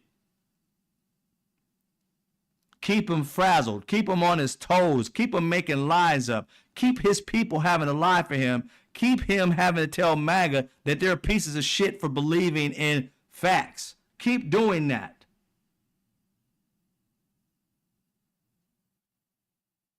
You're working for the American people. You know this man wants to be a dictator. Destroy him now. Ask the questions that make him look stupid. Quit giving him softball questions. He is not prepared to do this job. And you guys keep giving him this lure of he knows what the fuck he's talking about. He does not. Donald Trump was filmed with his hand with makeup on it and sitting down with other leaders or someone, at least leaders of America. I don't know who else was beside him because the video was, the picture was on his feet. His ankles was fucking huge. Elephantitis of the ankles. And usually this man just lies. I am the healthiest person in the freaking world. But what did she come out, Karen Levitt? She came out today and gave him a fucking diagnosis. Like, wait a minute, I thought he was a healthy. Still tried to break it down, say he was still healthy. Still healthy as a horse. Like, whatever. She didn't say healthy as a horse, but she's like, tried to build it up that he was still healthy by telling us this man's got a heart problem. That's healthy? He's taking aspirin? That's healthy. I know that you know, when you get older and you got blood pressure problems or stuff like that, and you're, how do you call it, prone to have a heart attack, they put you on a regimen of aspirin. She's saying that this problem is happening because he is taking aspirin. I thought aspirin was supposed to be able to help the problem, not hurt it. So you're saying he has a heart condition or whatever it is his valves aren't necessarily flowing right to some degree, you're saying. And he's taking aspirin for it, and the side effect is this thing on his arm, on his hand, that he puts some makeup on. Oh, okay. And he's still like super healthy. Mm-hmm. Then ask him the next question, you NBC, ABC. Is he still eating hamburgers, McDonald's, and ketchup and shit? Is he still on that diet? Or has it changed? In lieu of, or in light of, him having a heart condition or blood flow condition, whatever the shit you gave him, they gave out the name that he has. He has a name. With that, is there a diet change? These are simple questions to ask people. Because guess what? When they tell you what diet he's on, doctors would know what the fuck is wrong with him. Because they have prescribed the same diet. They're not really new to shit. You know what I'm saying? It's like, if you have heart issues, eat, basically the blandest food on the planet. Do this, this, this, this. When you listen to his diet, you're going to know it's either his blood pressure's too high or whatever. Because those particular foods, everybody who's had a heart issue in their family, anybody, they've been told this exact fucking diet. So they'll know. Why didn't you ask those types of questions, reporters? I didn't hear them. Maybe I'm off. Maybe you did, and I didn't see it. So I'm going to go do my homework after this. But I'm just saying, these are the questions I would ask. What kind of diet has he been put on, seeing as how he has this issue? Because it's still swelling, so you haven't solved the problem. And then I'd be looking at his ankles every time I saw him. Sir, could you lift up your pant leg? Every time. Dig, dig, dig. Sir, is the makeup still on the hand?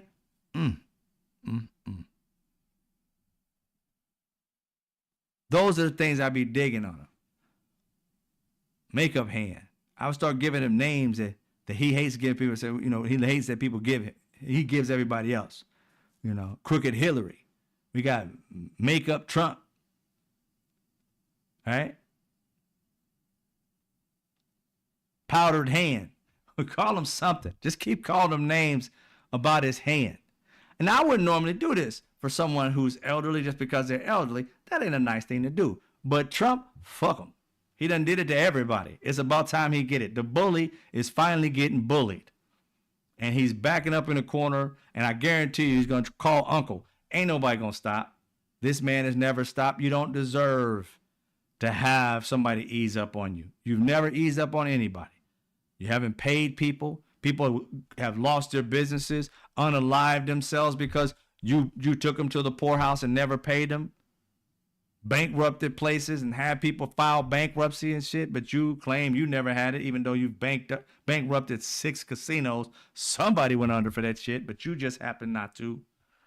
Yeah, it's your comeuppance time. And people who are for the people, as we done watch these people be hurt and their families have lost their loved ones due to your evil, I'd be damned if we're going to sit here and feel sorry for any of the Trumps as you go through this downhill spiral of your life. You deserve all of it. Every ounce of it. All the evil. And I don't know what's true or not, but I am a person whose family members, I've had a family member who has been raped. And on behalf of that, and listening to the stories of that 13-year-old, I believe her.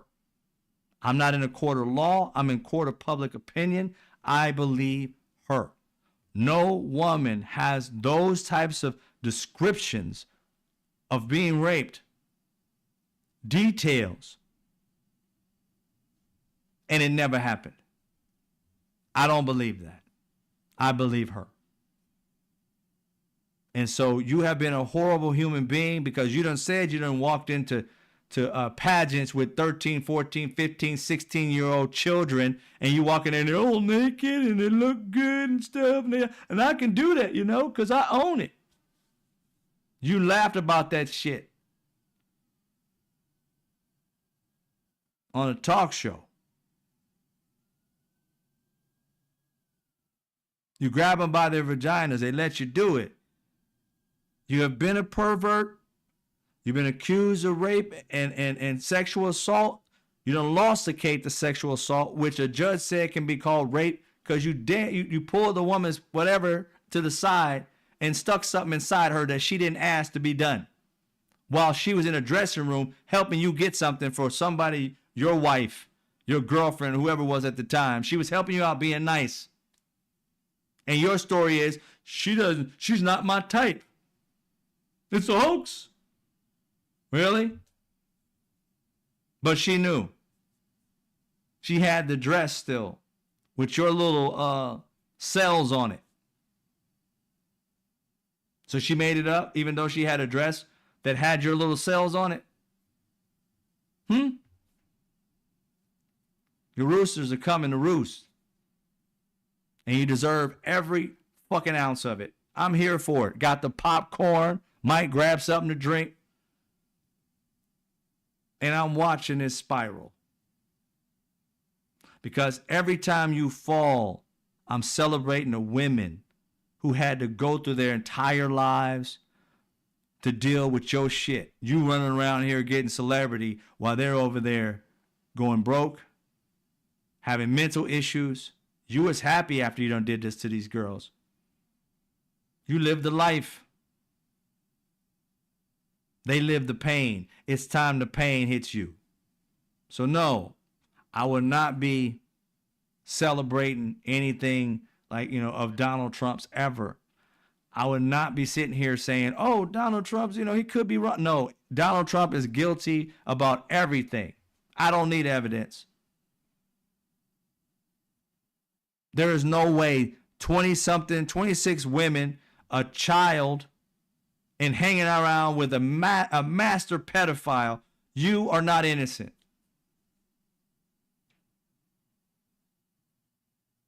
In a court of public opinion, you are found guilty by me. There is no way in hell. All those coincidences, 30-something times women have said you've grabbed them by the, you know what? When you said you do that, and none of them have tried to sue you for money. Yeah. I don't believe you. You're guilty. And I don't need a court of law to tell me that. To me, it's the law of it's like the sum of the crap. It's too many. How many of you men out there? Let me speak to my brothers out there, not black. I'm talking about my brothers, human beings, men. How many of y'all have more than one charge of doing something like that to a woman? I got 0. How many of y'all got? I'm 54 with 0. How many do you have?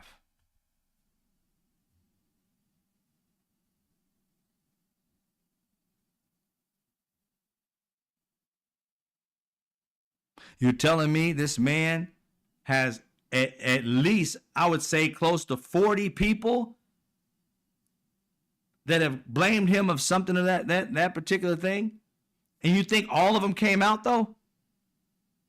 You think there was 26 women at one point, then it was these 2 girls, but the one girl in court is 13, or she was 13 or 14 at the time. And then there's other ones that have said, oh, then you got E. Jean Carroll. So let's just say 30. You think all of them came forward? No. 511 fire. None. 50, and I got 0. Thank you. How many times does a man get told that he has done that to women? And I have never in my life, ladies, please don't ever think that men talk in their locker rooms about grabbing your private parts. Never have I heard that. Ever have I heard that.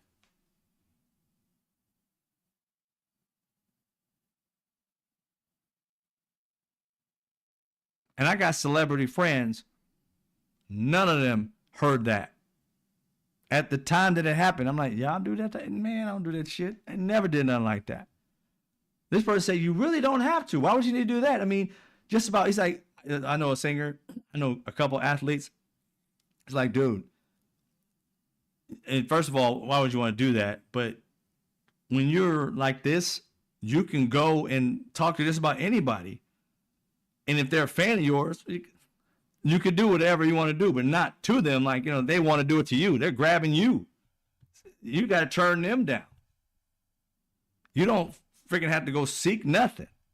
This man's going out and doing that to people, which tells you that he wasn't as popular as he says he was. He wasn't as famous as he thought he was, because you got to go grab women. Women are grabbing you. They're forward like that when you have this celebrity. Not all women, but there's some people out there that do it. So Like my friend said he's got his junk grabbed by a girl. There's some forward people out there that do that type of stuff to celebrities. And not children, though, grown women. And I also asked about the children thing, too. He said, girls come to, he said, dude, they never make it past the front. We never invite young girls in the back. Never. Just never happens. Now, I don't know every artist. I'm just talking about the ones that I know. So I'm sure there are some because you had some back in the day. Jerry Lee Lewis, I think he married or dated a girl that was 16 or married a 16-year-old. You got Rudy Giuliani married his cousin. I don't know how old she was at the time. So you got some freaks out there. Don't get me wrong. Some pedophiles and all that shit. Roman Polanski, pedophile. Woody Allen, pedophile.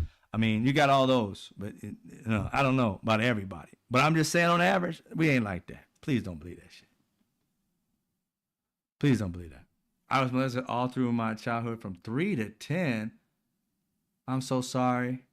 Rudy and Planet Janet. I'm so sorry for that. Yeah, I got a family member who was when she was 13. It was horrific. It was a horrific process for her and the family. But for you, I'm sorry you had to go through that. One of the big reasons why I'm such a huge protector in my family is because of that family member who was raped at 13. I wish I would have been there. You know, you have that, and I was young. I was like 8. But I couldn't do nothing. But you felt like, at that age, I became, on 8, it's like one of the main things that happened to me. Like, I think I need to seek therapy for. Because then, at that point, my protective at 8 went to a whole other level. I should have never been thinking about protecting people at 8. But I've been that way my entire life. I see somebody talk shit to somebody, I don't care who it is. I don't. I don't care if it's a grown person. I don't care if the person's 3 times my size. Bullies, people harm people just for the fun of it. I'm in their face. I'm in their face. And I could get hurt, but it's just something in me. And it stems from when I was young and that happening, the traumatic thing happening. But I'm sorry about that, Janet. Sheffy Mama, I'm a survivor as well. Mine started when I was 9 and ended up pregnant when I was 13. It was life changing for sure. Sorry, Sheffy Mommy. Sorry on behalf of the male gender. And not that all of us do it, but it's just the fact is, it is a thing that mostly men, and I mean mostly, I'm like in the 99.9 percentile, are doing. There are women who do it too, but it's men for the most part are doing that. And it's horrific. I hope you guys sought therapy. It is a hard thing to get over. You can't get over it, but it's a hard thing to kind of have I always wondered how people who go through that type of trauma end up in a healthy relationship. My family member went through a lot of horrible relationships after that till they found a better relationship. But even that better relationship was still kind of bad. You know what I'm saying? And yeah, it was sad. It was very sad. Oh, you're welcome. Same thing. I've struggled with trauma all my life. Sorry. It is, yeah, it's terrible. Very terrible to have to live life through that. And what gets me is that I can't stand the person who did it, and I can't stand the fact that for the most part they live a normal life after that. All the trauma is on the victim. The other person goes through denial and acts like it never happened, and life just doesn't seem to catch up with them all the time. They just live and they go to their grave, and you're like, hopefully the devil snatched their soul. But in life, they get away with a lot of it, and it's sickening. That's why I know what Donald Trump is accused of doing. He did. He admitted to it. I mean, why would you not believe it? It just doesn't make any sense. Oh, matter of fact, before we go, I got 2 videos from MSNBC. I don't know if you guys know of this lady. I really like her. She's a lawyer. She does correspondence for MSNBC. Lisa Rubin, and what she said, like I said, now I'm gonna be honest, and I always am, but I'm saying to MSNBC, I don't see your station often having people who 100%. I ain't gonna say negatively agree with me 100%, but I'm just saying it's like you don't have the same angle at it.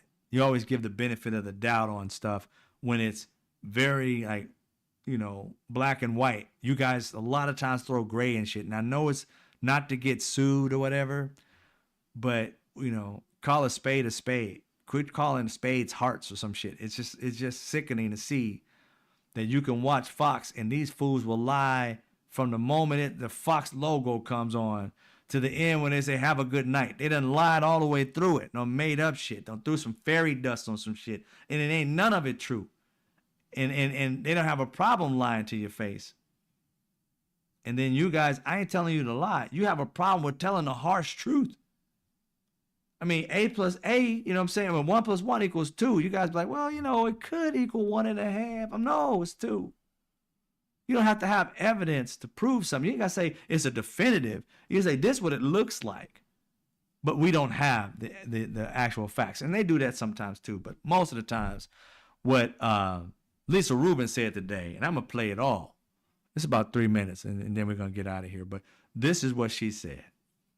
Oh, wow, 5 Alarm Fire. It took you 23 years to professional mental health to get where you are. What happened? I look at it. Is it because of military or something? I didn't get a chance to read it.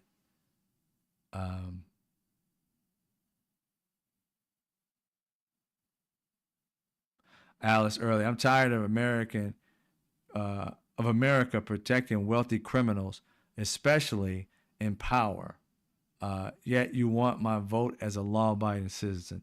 100%. I'm like, tell the truth. Quit lying. I can take it. I'm a big boy. I can take the truth. Even if it's painful, we can't solve it. I don't like the fact of allowing other people to solve our problems when they won't tell you the full-ass problem. They be half-assing it, and you don't know how deep it is. Like I put out a video today, and this is, it ain't got nothing to do with like necessarily the problem, but it's got to deal with the government not telling the truth or at least kind of feeling shady. They're taking money, $9 billion, whatever, taking it back, and I don't know what the hell they're going to do with it. A part of it trying to get these trillions of dollars, they end up getting $9 billion. $2 trillion, they got $9 billion, and they took these $9 billion, and they're about to take it away from different organizations that need it. But they're taking it away, which is ridiculous. And in so doing, you're trying to save money. They say the waste, fraud, and abuse. And that alligator, they call it Auschwitz, but Alcatraz. That thing took 8 days to build. And if you didn't see my video, it was told when they did the research on it and to build it in Florida. Never mind the fact that the land that it's built on is owned by the federal government. It used to be, it's swampland, but it used to be, it's an airport strip. I don't understand how an airport was near a swamp. I'll never understand why they built that shit. I guess it's closed now, but that was odd. But anyway, on this strip, all they got is a bunch of tents, white tents with cages in it, barbed wire and shit like that, little cots. Not unless they build a town of fucking cots. I mean, I'm talking about 45 million of these things. There's no way in hell that place, they estimated how much it was going to cost was $20 million. They went over budget $430 million. That thing cost $450 million. I beg of you to go look at that. From the outside, they got some inside photos and shit like that too. Supposed to end up housing like 5,000 or something people, whatever the hell it is. That was to build, ladies and gentlemen. That wasn't for them to have everything in, month to month and year to year.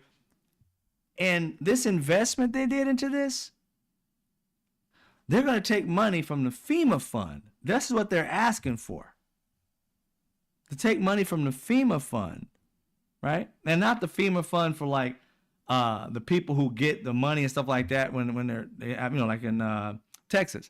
They should be getting money, the $700 initially. But then after that, the bigger portion of the money is how to rebuild back. That's the fund that they're talking about taking this from. They're going to close FEMA because they were going to use FEMA money to fund these fucking prisons. The fuck? So here's the thing. Funding the prisons, that's what they think Florida's going to get the money. They're going to get their $450 million from the FEMA fund and the Homeland Security Fund. And I'm like, what are these people, what disaster happened in order to get FEMA money? And you got people in Texas that need money. Then there was another flood not too far away from there, another state. They need money. Before that, there was some other, I think it was a fire somewhere. They need money. And Trump and them are all fucking behind. The system already was working till these fools started fucking with it and taking money out of it. So here's the crazy part. Republicans always say they don't have enough money when it comes to helping people.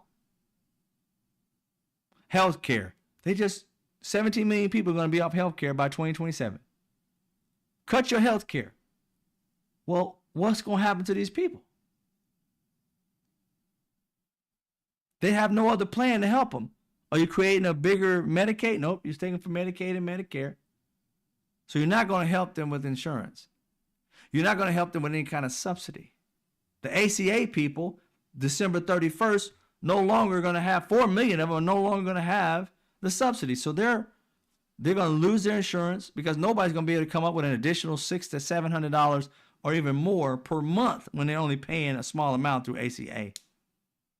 Many of these people are going to get sick and die because there's no other way. Some people right now that voted for Trump that I've seen the video are on oxygen and things like that, and their bills without ACA is $10,000 for their medication a month. They're dead. There's no ifs, ands, or buts about it. They ain't gonna be able to pull that. These are the constituents of these Republicans, and they don't give a flying shit. They're more focused on getting Latin people and people of color out the country. And guess what? They got to fund that too. Every country they send them to, they give them millions of dollars to take care of them. But you know what they don't do? They don't tell these prisons that you can't fuck with them. Do what you will. If you want to rape them, beat them, waterboard them, we don't give a fuck. You don't have to keep them alive. Well, they want to do that because you got to give them millions of dollars every few months so that you can maintain them. So we creating bills left and right. They knew they couldn't keep sending these people to all these different countries, having to pay millions upon millions of dollars to keep them there. So they start building prisons here.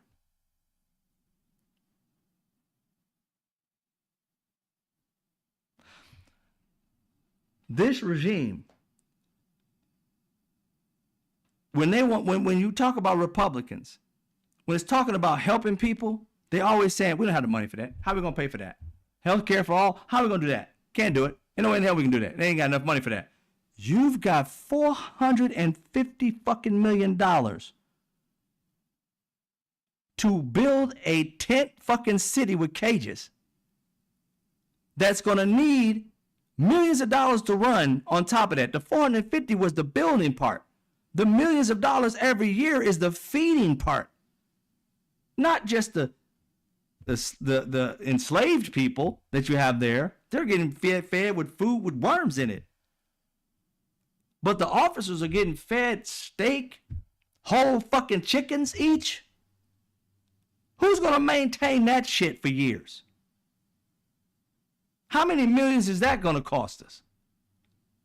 And I understand it's the state, but the federal is subsidizing it. At least that's what they think. So we on this mass prison building time. And we can't feed the homeless because we don't have enough money. We can't give health care to everybody, even if it's just, preventative maintenance of health care. To make sure that nothing gets to stage 2 or 3, you make sure everything stays at stage 1. They don't come up with plans like that. When it's painful, when it's hateful, when it's spiteful, when it's a piece of shit, Republicans create bills to do it. But when you ask them to help something, these fools don't know how. You can do it yourself. So the only thing you can do is fuck with people and bring up money. You can figure that out, but you can't figure out health care. And they're poor planners. They wanted to do this, but didn't even plan on how to do it. Didn't strategize whatsoever on how to do this. Just randomly throwing people all over the place. Anybody else can take them? 35, 45, they're selling off people. And telling the farmers that they're going to have a free reign of people to choose from, to work from, that aren't criminals. Wait. How you getting these people that aren't criminals to work for the farmer? You mean to tell me that the farmers are going to have a steady flow of workers? Where the fuck they coming from? The prisons. Okay, wait a minute. The prisons are supposed to have criminals in them. So it's contradictory to say that you're going to take criminals and put them on farms when you said earlier the farmers know who the criminals are. They do a pretty good job, so there won't be criminals there, just be Latin people or different people there. Now you got a jail that you're putting thousands of Latin people in, and you think it's going to pay for itself just to house them? Or are they going to have to work for it? Of course they're going to have to work for it. And they're going to be putting them into like slave camps. You're going to go over to this person's house and you're going to fix it up. You're going to do whatever and pull all the fruit, and then you're going to go to this one. They're creating slaves. And I said it. I called that shit. Last year, I said, Latin people, you're going to become the new slave in this country. And it's not because I said that you deserve it. I looked at history. Black people were not the first to become the enslaved. They became the enslaved ones, but they weren't the first choice, let's put it that way. Irish people were the first choice. Indigenous people were second. The African was chose last. So it wasn't just because African people were bad and all that shit like that. No, they were their last choice because of circumstances. So that told you that slavery doesn't matter who you are, just as long as you aren't white. Because that messed with the power structure. In that situation, they weren't white yet. They were just Irish and, European, African, and so forth. But later on, they built this structure, the white power structure. Then they later incorporated the Irish, right? So I put it in a situation. I said, wait a minute. What is the fear that racist white people have? And if you start studying, you'll realize the numbers are low. And by 2054 or something like that, white people are not going to be the majority in this country. So those who always think of white power think that everybody's going to do to them what they've done to others, at least their history has done to others. And so they put in a strategy. Let's get rid of history so nobody doesn't want to believe in it, make it horrible so that people won't see us doing the exact same things that happened in history. And then let's go after the majority class that's catching up with us fast. And that would be Latin. They started to demonize Latin people the same way they did the African. And then they started going into the churches and demonizing the African back in the day because the African didn't attend the church. They went to these churches and they demonized the Latin criminals. They couldn't just say Latin because Latin people were Christian too. But they had to separate the Latin from the criminal and just said the criminal, the Latin criminals, the killers that's killing our families. When they were saying our families, they weren't talking about your Latin family. They were talking about the white families. And black people was telling y'all, look out. This shit's coming. There's a storm of brewing, and you guys are right in the midst of that bitch. You weren't listening. Weren't listening at all. I tried to tie it together as best I could. Say, learn your history, and you'll understand what I'm talking about. I ain't making this shit up. Why would I care if it's a situation? It's not going to be black people who are going to be enslaved. It's going to be Latin people. I'm telling you. That's what's going to happen. Didn't want to believe it. And then they started arresting him. I said, you know what? How are they going to tell you the difference between you, a Latin person that speaks Spanish, but you've been in America your entire fucking life, you second, third generation Latin person? How can I tell that you're one that's been here the whole time or not? Do you carry your birth certificate with you? Or your papers with you? No, just your license plate. And driver's license. They don't give a shit about driver's license. Doesn't prove anything. The papers in which tells you that you're an American. It's almost always at home in a safe place like they tell you to put it. Which literally means I can snatch your ass up if you say you are a citizen. I don't care. You got too much of a Latin accent. Snatch. And that's why so many of them that are in there have never committed a crime. Have never did anything wrong. Some are in there because they were children and they had when they were poor, they got a shoplifting thing. One of them I heard about. That when they were young, they shoplifted. But they haven't did a crime or anything like that at all. But they've been here since they was kids. Grown-ass person. Oh, you got a record. From when I was 12, man, I'm 34. Doesn't matter. Snatched. And now they're in prisons doing slave labor. If you knew the 13th Amendment, it did not set black people free. It had a clause in it. It literally said that we are free, but if we happen to go to jail or break a law, we can be put right back into slavery, which is called a prison.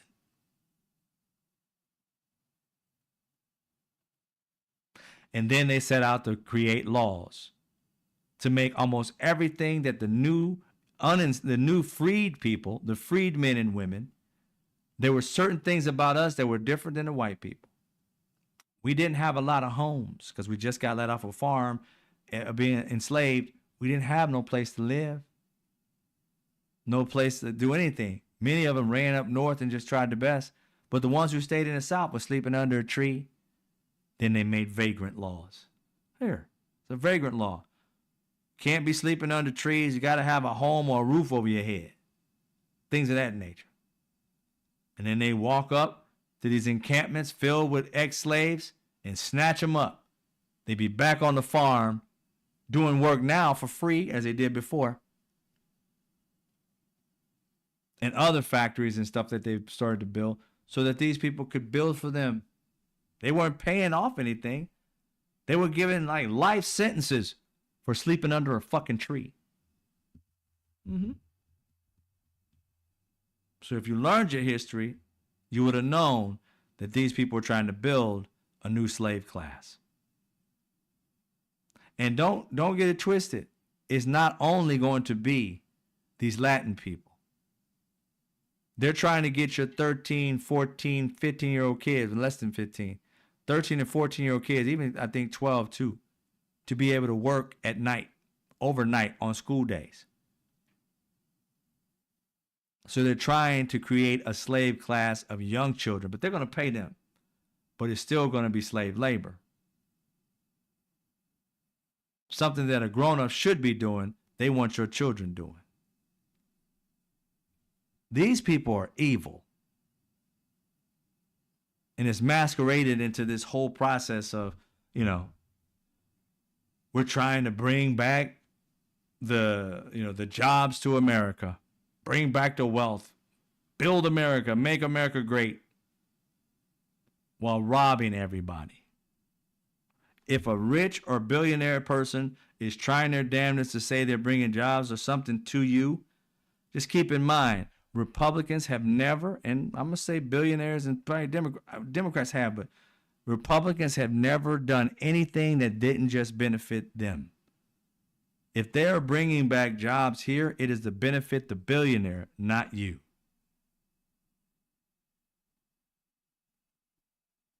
That's how they lost the jobs. It is the billionaire and Republican, along with some Democrats, fault that we have to work 2 and 3 jobs in this fucking country just to live. It is their fault that 60 to 70% of us live paycheck to paycheck. It is the billionaire's fault for that. It's not yours. It's not mine.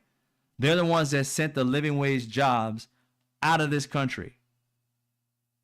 They've never had your back. They got all the adjectives and labels and money to advertise to get you guys to believe whatever the fuck they want you to believe. But it's always to benefit their pockets and their livelihood. Never yours. Learn history and you'll see it has been them that have destroyed everything that you hold dear. If you're my age or older, you'll understand having pensions. You'll understand that, jobs will match certain things. You'll understand that having one job, mom or dad could take care of a family, or mom and dad work and you had a nice life and you can be in the middle class. Mom and dad could own 2 cars and have a house. If they didn't own it, they rented it or leased it. Now 3 or 4 people living together to pay the rents that are just enormous.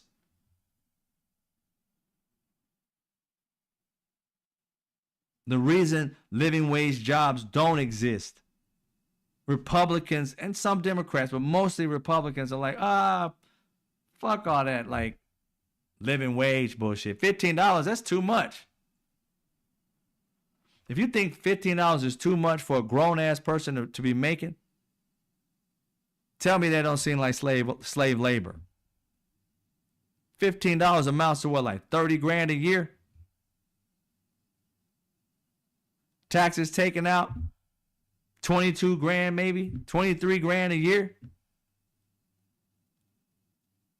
How you living off that?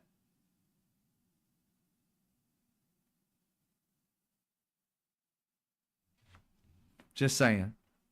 You can't. Anyway, the last things I got, like I said, Lisa Rubin puts it all together. Let's get it.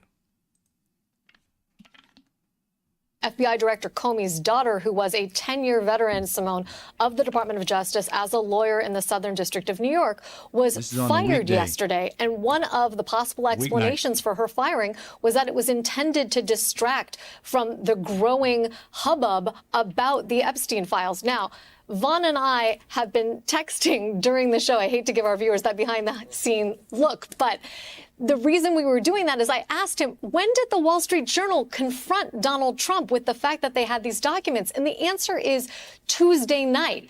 That tells you a lot, because not only did Donald Trump change his public statements about what the significance of the Epstein files were, but obviously Maureen Comey was then fired yesterday, not Tuesday, yesterday, when they already knew that this was percolating. That's when they said that the Epstein files were a creation of a bunch of Democrats and Comey, and then fired Maureen Comey without any reason, only invoking Article 2 of the Constitution. FBI Director Comey's... Come on now.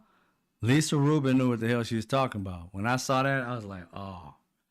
Because that's the exact same scenario I got out of it. As soon as I heard it, I was like, yeah. And I had to go look up. And I said, when did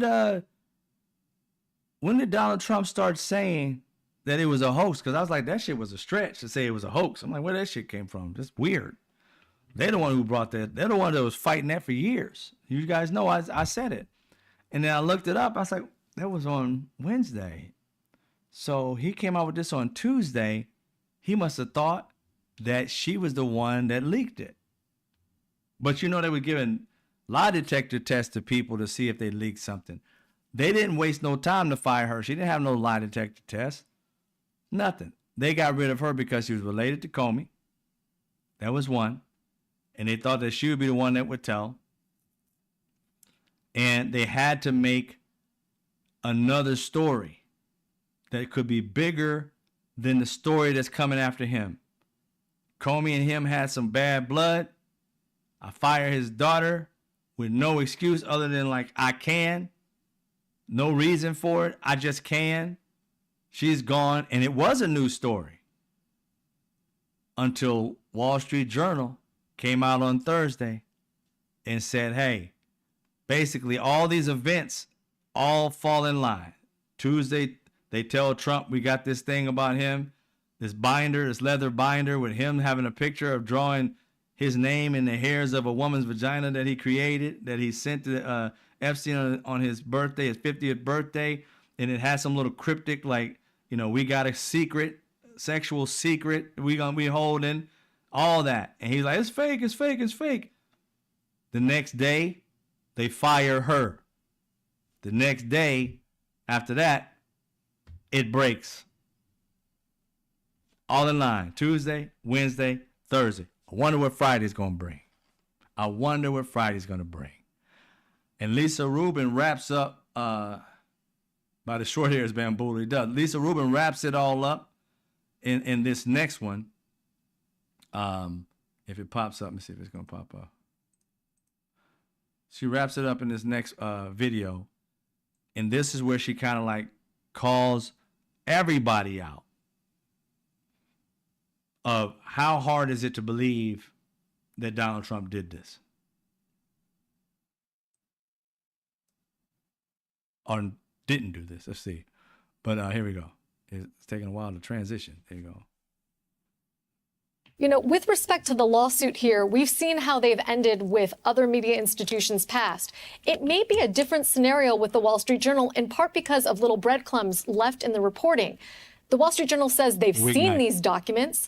They know who bound the book. And they say that the book binder listed Jeffrey Epstein as a client dating back to 2003 when this book was produced. That's the white and more importantly, they say that they know that these files were reviewed by the investigators who were looking into Epstein and Maxwell some years back. It's not clear whether they mean the original sort of 2005-2006 investigation that led to Epstein's original sweetheart deal in Florida, or whether they mean the investigation that led to Epstein's indictment in 2019 in the Southern District. But either way, they seem to have satisfied themselves and all sorts of editorial higher-ups that the Department of Justice did, in fact, have these documents. And so were I the Trump administration, I'd be careful about calling this a lie. Obviously, the denials are very careful in some of their wording about that. And then the final question, Simone, that I would ask is, while we're all fixated on whether or not Donald Trump wrote this imagined conversation with Jeffrey Epstein and drew his signature in a place that denotes female private parts, I want to ask the American people, how much more evidence of this man's depravity sexually do you need? He was found liable by a New York jury for sexually abusing E. Jean Carroll, who was at most an acquaintance to him and one who in a picture he mistook for his then wife, despite saying that she was never his type. This is a woman who also won two defamation verdicts against him. 83 million. One of which has withstood an appeal and the second of which seems likely to. So it's like, are you really surprised that they exchanged letters of this nature if, in fact, this letter is authentic? This is a person who has told you time and time again on the Access Hollywood tape, through his tape deposition, through evidence that came forward at the trial, what his sexual proclivities were and how they came to fruition. I don't know why we're all so fixated on this particular piece of evidence, given all we already know about a man found liable for sexual abuse under New York law, Simone. Facts. That was a weeknights. That was Simone and Lisa Rubin. Facts. She put it together. I promise you, I have yet to find somebody on any of these media networks, mainstream media networks, that puts it together like Lisa Rubin just did. This is exactly the way I feel. You know, why is it such a stretch to believe this man did this? He didn't do this. It's not a stretch at all. It is 100% something that you would see and be like, that sounds about right. I mean, come on. Think about it for a hot second. The man said he grabs women by the vagina and they let him do it. They don't ask for it. He just does it and they don't do nothing about it. He joked about that to a person that he was just hanging out with. This was not his homie. This was a dude that barely knew him, that was about to interview him on some little entertainment news show. but he was just hanging out with a dude. Didn't think he was mic'd up. I guess he had to be mic'd up, but he didn't know it was on. And he was just being comfortable. Like, hey, yeah, I do it all the time. I do sexual assault on the regular. And they chuckling and laughing about it. Who does that shit? Exactly. And the dude who did it was a his last name was Bush. He's related to George Bush. He got fired. Thank you, Fire, for the donation. Drew, I'd like a quick conversation with you when you have time available. Send me a message on Discord if you find the time and are interested. Oh, definitely. I will. Definitely. 5 Alarm Fire. I'll try and do it this week. Maybe early next week. I'm going to be out of town. Yes, just to give you guys understanding. I'm going to try and make some appearances. I doubt I'll be able to. I have to do it on my phone or something like that. I might bring my laptop with me. But I'm on vacation next week, Tuesday through Friday. I think I'll either be back Friday afternoon. So I'll be gone after Tuesday of next week. So I'll do my live on Monday. The rest of the week I won't be doing it. I'll try and make videos and stuff like that while I'm on vacation. But I will just let you know that so that you won't be like, where is he at? Most definitely, I'll let you guys know. But it's just a weird situation with these people, MAGA and Donald Trump coming out going after MAGA.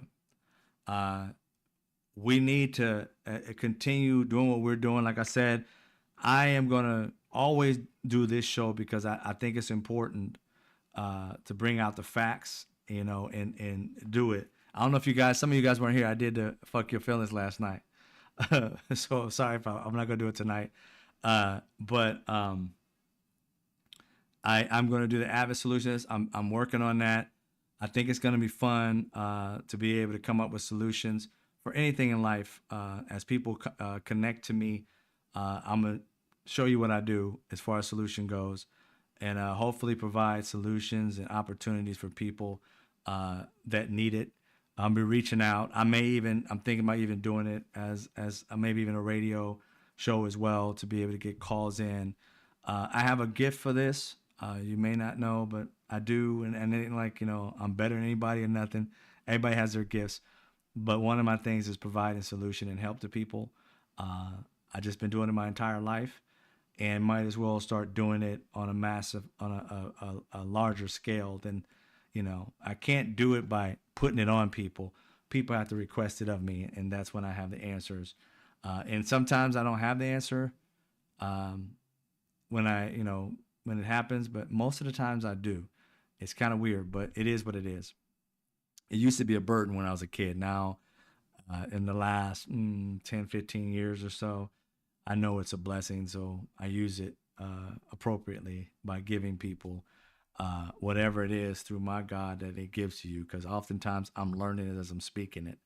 But a lot of times it can be lived experience as well, but other times it's not. Me and you both are going on the same journey together, and we're both being taught something new. And every time I've done it, it's helped people, and they come back to me and be like, hey, thank you. I'm like, it was God. It wasn't me. It was just through me, but it is what it is. So I love giving solutions, figuring out problems and things of that nature. So I'm gonna start Avid Solutionist. It's gonna be more fun, more uplifting. It's more multicolored. It's gonna be. I'm getting gear and everything, and that's gonna be the fun and light side of me. That's gonna be the spiritual side of me. This side right here is gonna light that ass up about the truth and don't care about it.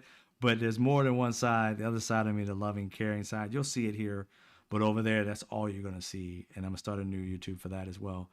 And we're just gonna get it in. This right here giving the facts, and that right there giving you facts and solutions, and love and light. It's kind of hard to blend these two together because they're kind of like almost like polar opposites. This is love and positive with facts. Fuck your feelings ain't really that positive with people, but it's who I am. It's both sides of me. So I'm gonna be giving both sides my opportunity to be able to share who I am. And so just to let you know, that's still coming. I'm still building it. I got the logo and things of that nature. Just to give you a little insight, it's a colorful like light bulb because of the fact of bright ideas and trying to help people. It's called Avid Solutionist. And yeah, I'm having fun with it. So I appreciate it. You can come follow that as soon as I get it done. Chef Mama, thank you very much for the $5 donation. Chefy Mama, can Trump pardon himself when leaving office? You know what? It's not, I don't put it past him, but it's not something that, the last time they said that it just wouldn't look right, that nobody has ever done it. But they did say, though, he could have gave himself a private pardon. Could have been a silent pardon or something like that, which means that they can pardon themselves and keep it quiet until they get charged with something. Then he can brandish something, and that's legal. It's just unprecedented. So he could. He very much could. See what? So I want to thank all the people here, all my members. I appreciate y'all. Much love to you. Five on Fire, appreciate you. Donations as well. Rude Interplanet Janet, praying for you, sis. I know it's tough to go through what you went through, and the strength of being able to go through it. Pocket pardon. Thank you, Javier. I think that's what it's called, pocket pardon. Let's see who else. Bamboozled, thank you for being here. Appreciate you. I'm going through all the members, so people who don't know. Demetrius, thank you, brother. I appreciate you. Thank you for enjoying the vacation. I most definitely will. I'm going to Washington, Seattle, not Washington, D.C., Seattle, Washington. I'll get to see my daughter up there. That'd be cool. She moved out there earlier this year. Kristen, thank you. I appreciate you. Thank you for saying have a good one.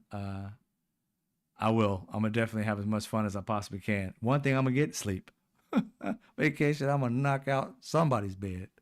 Period.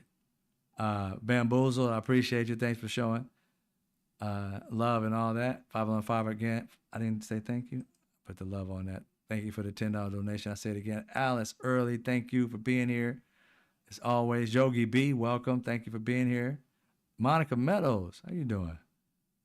You got to go. She already left. But anyway, thank her for being here. Sorry for a minute earlier. I should have said something earlier. I see you, Azure. Is Vera doing okay? Hey, DJ. I don't know if DJ is still here. Vera was sick, I guess. And that was the other day. We prayed for you. Dennis, I see you. Thank you for showing up. As I go through this and look through it. Boom, boom, boom, boom, boom, boom. I think that's everybody. I'm getting close to the top.